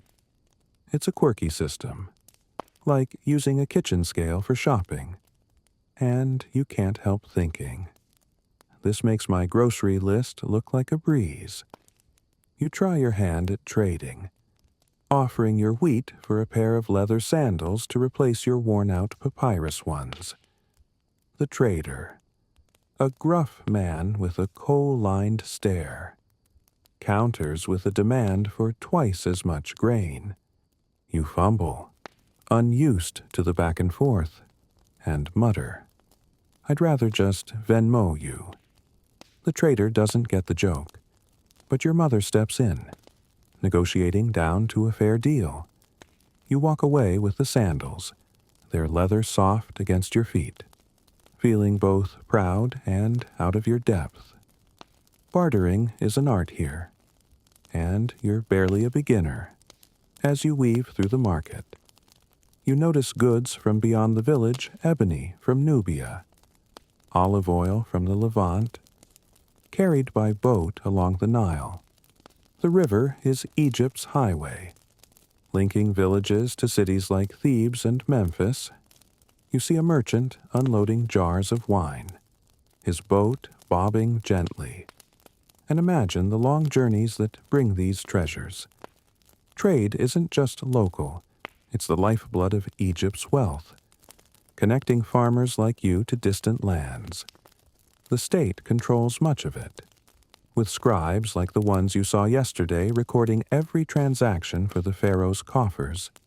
By midday, you're helping your father at the village granary, a mud-brick storehouse where grain is tallied and stored. Scribes sit in the shade, scratching numbers onto papyrus with reed pens, their precision ensuring no one cheats the system. You haul a sack of barley, its coarse weave scratching your hands, and feel the weight of its value grain can buy food. Tools, even labor. Some families store extra to trade during lean times, a kind of savings account in a world without banks.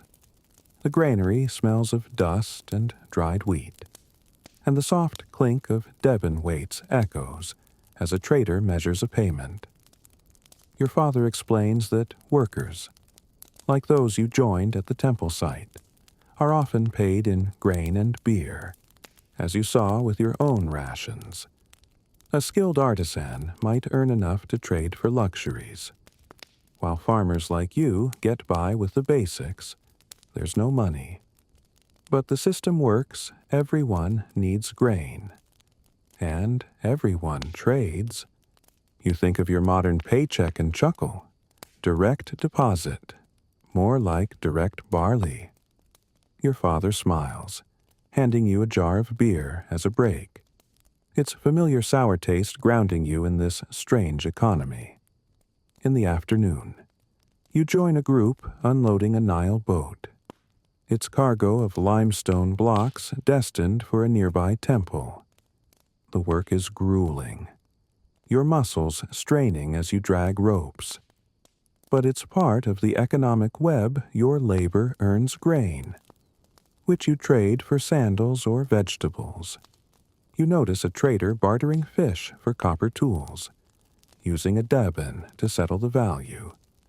The system is flexible but precise, and you're starting to see how it binds the village together, from farmers to pharaohs. As evening falls, you return home, the market's energy still buzzing in your mind. Your family gathers in the courtyard, the air warm with the scent of grilling fish from your mother's trade. You sit on a reed mat, the stars twinkling above, and reflect on the day. Trade here is more than swapping goods. It's survival, connection, a way to keep the Nile's gifts flowing.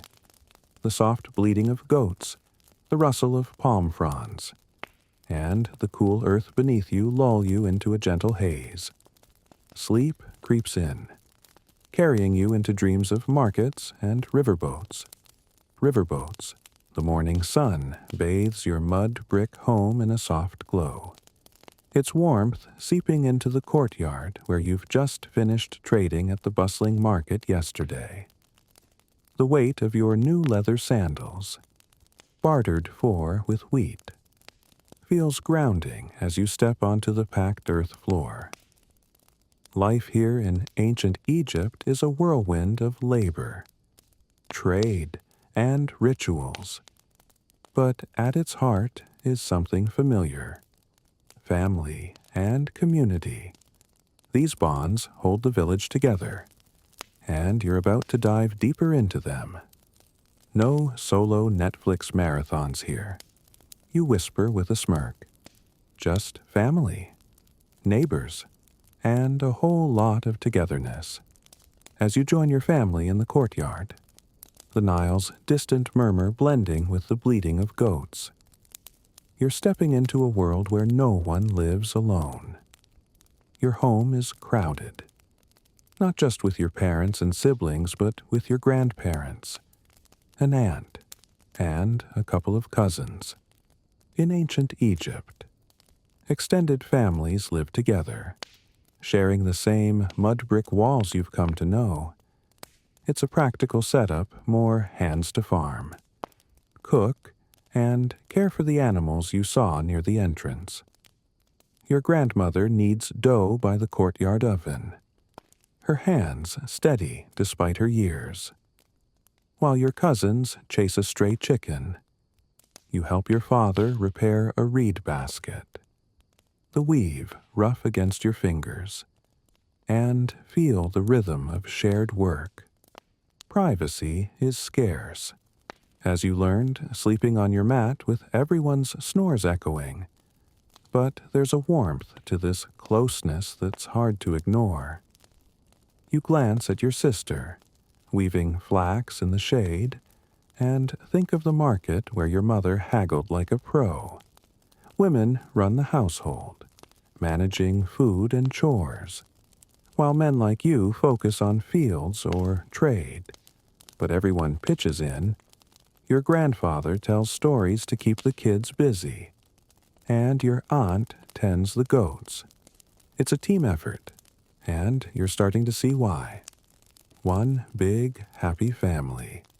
You joke softly, or at least happy until someone steals my bread. Your sister giggles, tossing you a stray flax strand, and you feel a flicker of belonging, even if the lack of personal space makes your modern self twitch. The village is an extension of this family, a web of neighbors who share more than just space. You head to the square, where a group is repairing a canal bank damaged by last week's flood. You join in, patting mud into place, its cool weight soothing under your hands. The work is unpaid, but everyone helps farmers, weavers, even the scribe you bowed 2 days ago. This communal spirit keeps the village alive, from sharing grain during lean times to celebrating festivals like the one you joined for Isis. The air smells of wet earth and sweat, and the soft chatter of voices creates a gentle hum, like a lullaby for the soul. By midday, you're invited to a neighbor's courtyard for a communal meal, a common event that strengthens ties.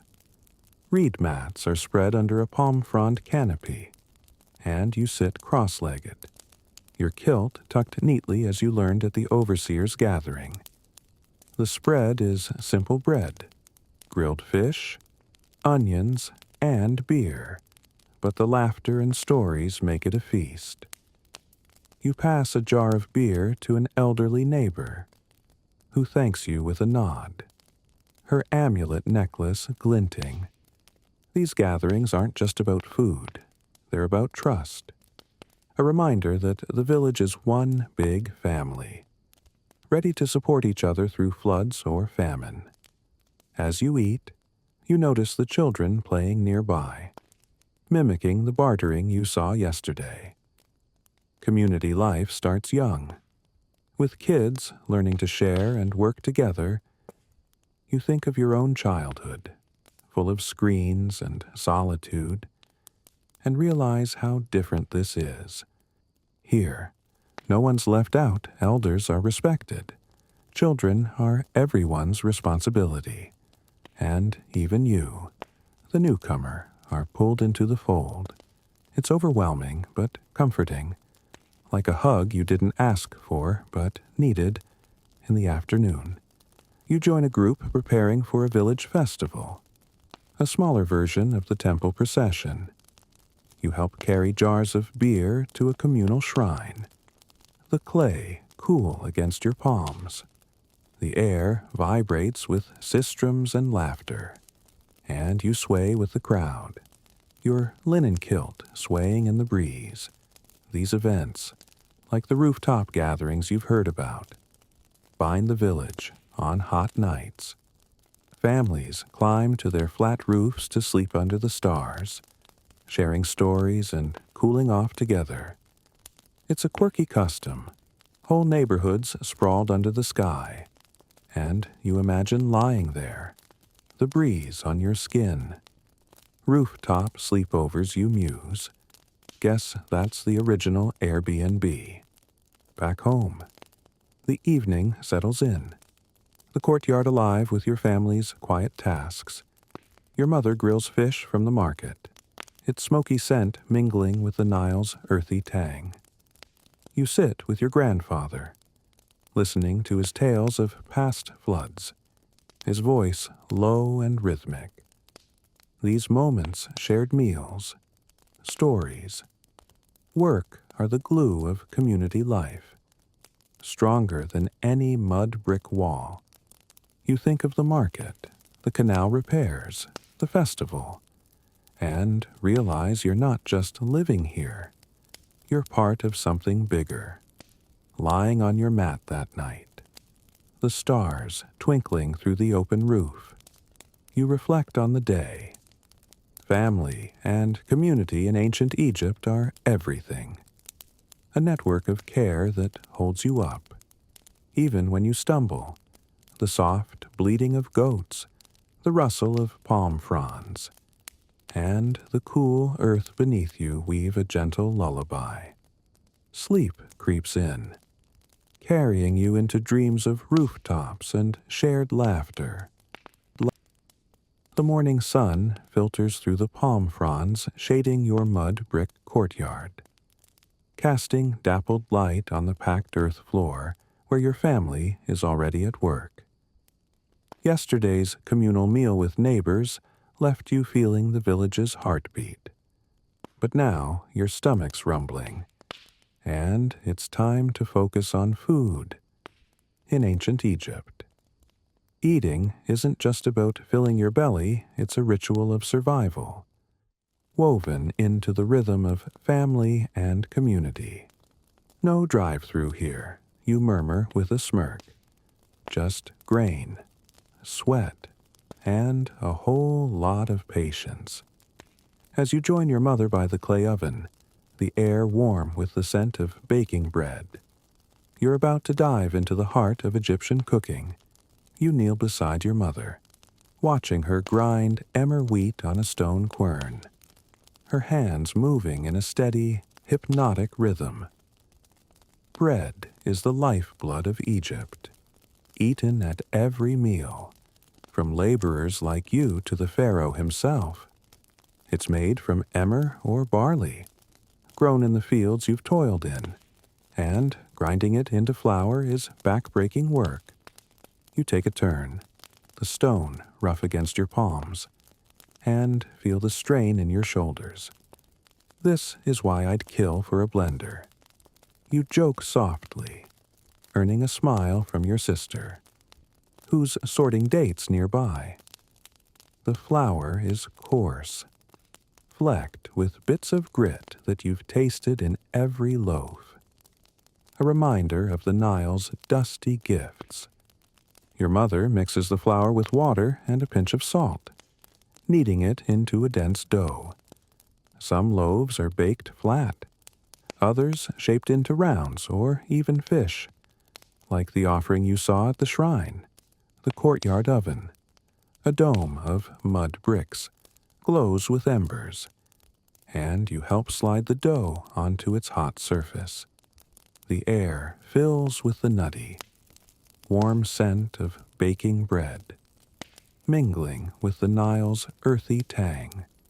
Bread isn't just food, it's currency, traded at the market you visited, and payment, like the rations you received at the temple site. You realize every bite connects you to the fields, the river, and the gods. While the bread bakes, your aunt prepares beer, the other cornerstone of the Egyptian diet. She ferments barley in a clay jar, the mixture bubbling softly, its sour smell sharp in the courtyard. Beer is thick, cloudy, and full of nutrients, drunk by everyone, even children, as a safer alternative to Nile water. Your aunt adds a handful of dried dates to the mix, a quirky trick to sweeten the brew, making it almost pleasant compared to the bitter stuff you've tried. You stir the jar, the liquid sloshing gently, and think. Dates in beer that's craft brewing, ancient style. Your aunt chuckles, handing you a sip. It's still sour, but the faint sweetness helps. By midday, you're helping your father fish in the Nile. It's cool water lapping at your ankles. You use a net, as you've seen neighbors do, and catch a small tilapia, its scales glinting in the sun. Fish is a staple for villagers, grilled or dried, adding protein to the bread and beer diet. Back home, your sister cleans the fish, her knife flashing, while you gather onions and garlic from the market trade. Vegetables, along with lentils and beans, round out meals. Though meat is rare for commoners like you, you're grateful for the fish. But you miss your modern burgers. Muttering, I'd trade this for a pizza in a heartbeat. The meal comes together in the courtyard, the family gathering on reed mats under the shade. Your mother serves the fresh bread, its crust crisp and interior dense, alongside grilled fish and a paste of mashed lentils. You scoop the food with your right hand, as etiquette demands. The flavors simple but hearty. The beer, sweetened with dates, washes it down, its thickness coating your throat. The meal is shared, with everyone tearing from the same loaf. A quiet act of unity that echoes yesterday's communal feast. The soft chatter of your family, the clink of clay jars, and the distant bleating of goats create a soothing backdrop. In the afternoon, you help prepare food for a village offering, a task that blends cooking with spirituality. You carry a basket of bread to the shrine of Hathor, goddess of love and nourishment, where neighbors add fish and dates. The air hums with soft prayers, and you bow to the statue, the ritual now familiar. Cooking here isn't just sustenance, it's devotion, a way to honor the gods who make the Nile flood and the crops grow. You think of the dates in the beer, the grit in the bread, and see how every flavor ties you to this land. As evening falls, you sit with your grandfather, sharing leftover bread and stories of past harvests. The courtyard is quiet, the stars beginning to twinkle above. Food in ancient Egypt is more than nourishment. It's labor, community, and faith. A cycle that feeds body and soul. The warm scent of embers, the Nile's gentle flow, and the cool earth beneath you wrap you in a gentle embrace. Sleep creeps in, carrying you into dreams of bread and river water. The afternoon sun hangs low, casting a golden haze over your mud brick courtyard, where the scent of yesterday's grilled fish still lingers from the family meal. Cooking and eating have kept you grounded in the village's rhythm. But today, there's a rare pause in the endless cycle of work. In ancient Egypt, leisure is a precious gift, snatched in moments between fields, trade, and rituals. You're about to discover how villagers unwind, and your modern self is ready for a break. No binge watching here, you murmur with a smirk. But I'll take anything that's not hauling stones. As you join your family in the shade, the Nile's soft whisper in the distance, you're stepping into a world of games, music, and stories that light up the soul. You sit cross-legged on a reed mat, joining your cousins who are setting up a game of Senet, a board game you've heard about but never played. The board is a grid of 30 squares, carved into a wooden slab, with polished stones and knucklebone pieces as markers. Senet is a favorite across Egypt, played by farmers like you and even pharaohs in their palaces. It's a game of strategy and luck, but also a spiritual journey. Some say it mimics the soul's path through the afterlife. Your cousin tosses a stick, the ancient version of dice, and moves a stone. You try, fumbling the sticks, and grin. This is harder than my old video games. Your cousin laughs, nudging you to focus, and you settle into the game's gentle rhythm, the clack of stones soothing like a heartbeat. The game draws a small crowd, your sister, a neighbor's kid, even your grandfather, who offers tips between chuckles. Leisure here is communal. Like the meals and festivals you've joined, Egyptians love games, music, and dance, especially during gatherings or religious celebrations. You've seen children play tag in the fields, mimicking the fishing you did yesterday, and heard of wrestling matches at bigger festivals. But Senet is special, its mix of fun and meaning tying you to the village's heart. You lose spectacularly, your stones stuck mid-board, and mutter, "Guess my soul's not making it to the afterlife today." The group erupts in laughter, and you feel the warmth of their teasing, a moment of lightness in a heavy world. As the game ends, your aunt pulls out a small harp, its strings taut across a curved wooden frame.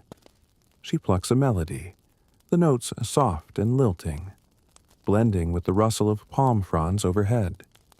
Music is everywhere in Egypt: harps, flutes, and sistrums at festivals. Like the one you danced in for Isis, your sister joins in, shaking a sistrum, its metal discs rattling in a hypnotic pulse. You try clapping along, your rhythm off but enthusiastic, and think of your modern playlists. The music feels alive, pulling everyone closer, and you're struck by how it turns a quiet afternoon into something sacred. By evening, the village gathers by the Nile for a storytelling session, a common way to unwind. You sit on the cool sand, the river's gentle lapping a soothing backdrop. As an elder spins tales of gods and heroes, Ra's battle with the serpent Apophis, the love of Isis and Osiris. The stories echo the ones your grandfather told, but the crowd's murmurs and gasps make them new. Storytelling isn't just entertainment. It's a way to pass down history, faith, and identity.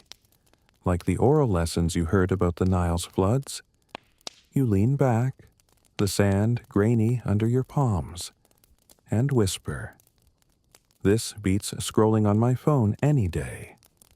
The elder's voice, low and rhythmic, weaves a spell, and you feel the village's stories sinking into your bones. Some villagers dance, their movements graceful under torchlight, their linen kilts swaying. You're tempted to join, but settle for watching, your body still sore from canal work. Dance is common at festivals, often with acrobats or singers. But tonight it's simple, a celebration of being together. The air smells of river mud and burning reeds, and the soft hum of voices wraps you in a cocoon of calm. Leisure here isn't just fun, it's connection, a way to recharge for the work ahead. As night falls, you return home. The courtyard quiet except for the bleating of goats.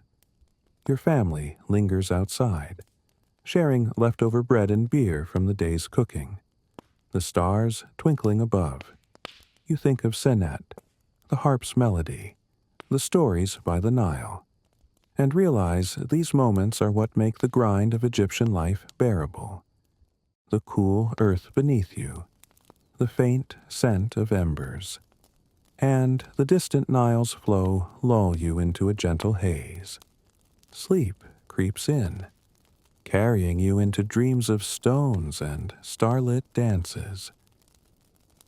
The morning sun spills into your mud brick courtyard, warming the packed earth floor where you've just rolled up your woven mat, still humming with the memory of last night's stories and Senet games. Leisure has given you a glimpse of joy in this labor-heavy world. But today, you're turning to something more personal, how you present yourself. In ancient Egypt, clothing and adornment aren't just about looks, they're about survival, status, and even the gods.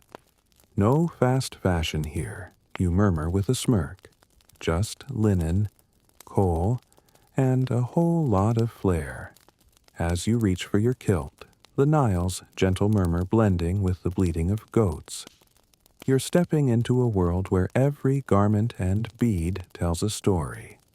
You slip on your linen kilt. Its fabric coarse but cool against your skin. A familiar weight from your days in the fields. Most Egyptians wear linen, spun from the flax you've seen women weaving.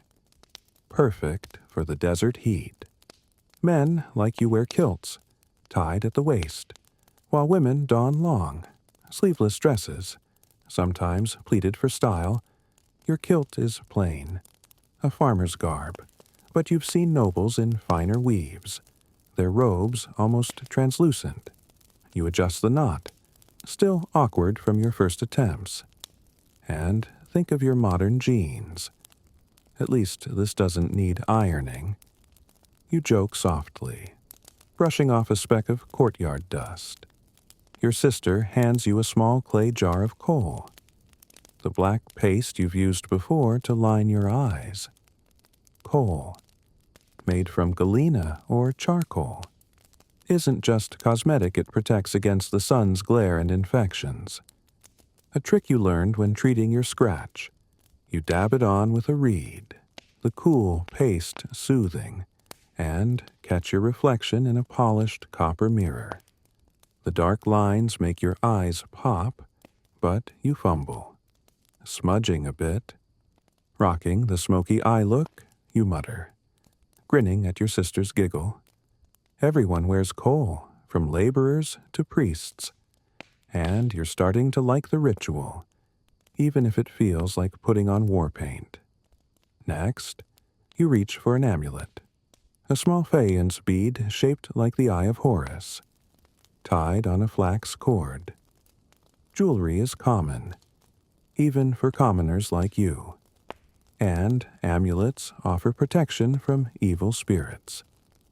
As you saw at the healer's, your mother wears a lotus pendant, and your cousin sports a scarab ring.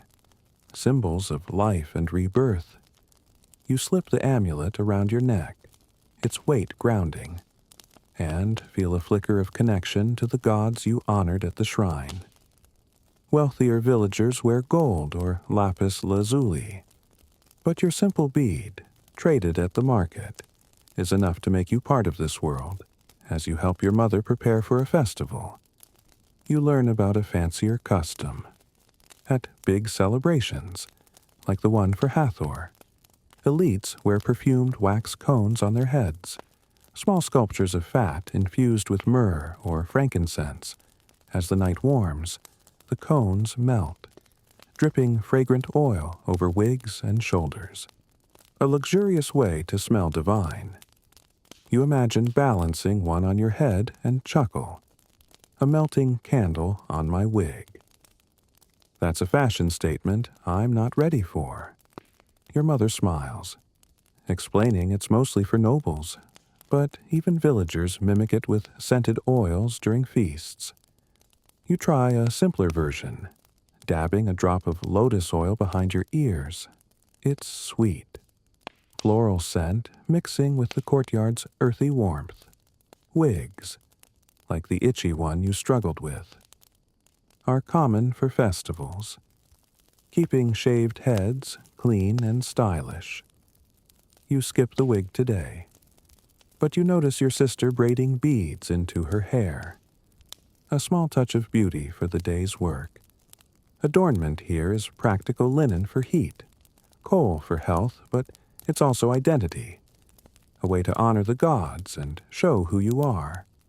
By midday, you're in the fields, your kilt streaked with mud, but your amulet and coal make you feel a bit more put together. You pass women weaving linen under a palm tree, their spindles whirring, and realize how much labor goes into the cloth you wear. Clothing isn't just protection, it's a craft, tied to the flax fields and the Nile's cycles. You think of the perfumed cones, the glittering jewelry of nobles, and see how adornment bridges the sacred and the everyday. In the evening, you join a small village gathering, your kilt cleaned and coal refreshed. The air hums with laughter and the clink of beer jars. And you notice how everyone's adornments beads, amulets, even a flower tucked into a girl's hair shine in the torchlight. The festival spirit lingers, and you feel part of the crowd. Your simple kilt and faience beat enough to belong. The Nile's soft lapping and the scent of lotus oil wrap you in a gentle calm, like a warm embrace from the village itself. Lying on your mat that night, the stars twinkling through the open roof, you reflect on the day. Clothing and adornment in ancient Egypt are more than style, their survival. Faith and community, woven into every thread and bead. The bleating of goats, the rustle of palm fronds, and the cool earth beneath you lull you into a haze. Sleep creeps in, carrying you into dreams of linen and lotus. The evening wraps your mud brick home in a tender embrace, the Nile's gentle ripples singing a lullaby as the stars begin to twinkle, soft and distant. Above the open roof, you've walked through a day of healing, your hands still carrying the faint scent of garlic, your heart warmed by the healer's quiet wisdom. And now, the village settles into a hush, as if it knows you need rest. The courtyard, where your family laughed and shared bread, glows faintly with the last embers of the oven, their warmth a whisper against the cool earth beneath your woven mat. You lie back, the weight of the day melting away, each breath slower, deeper, as the bleating of goats fades into a soothing rhythm, like waves on a far shore. The mud brick walls, sturdy and familiar, hold you close, and you feel safe, wrapped in the village's ancient heartbeat. There's no need to rush, no need to worry. Everything you've learned, from the Nile's flow to the amulet's glow, is part of you now, a soft thread in the tapestry of this world. The palm fronds rustle, their whispers blending with the night's cool breath, and you imagine the river carrying your cares away, its waters endless and kind.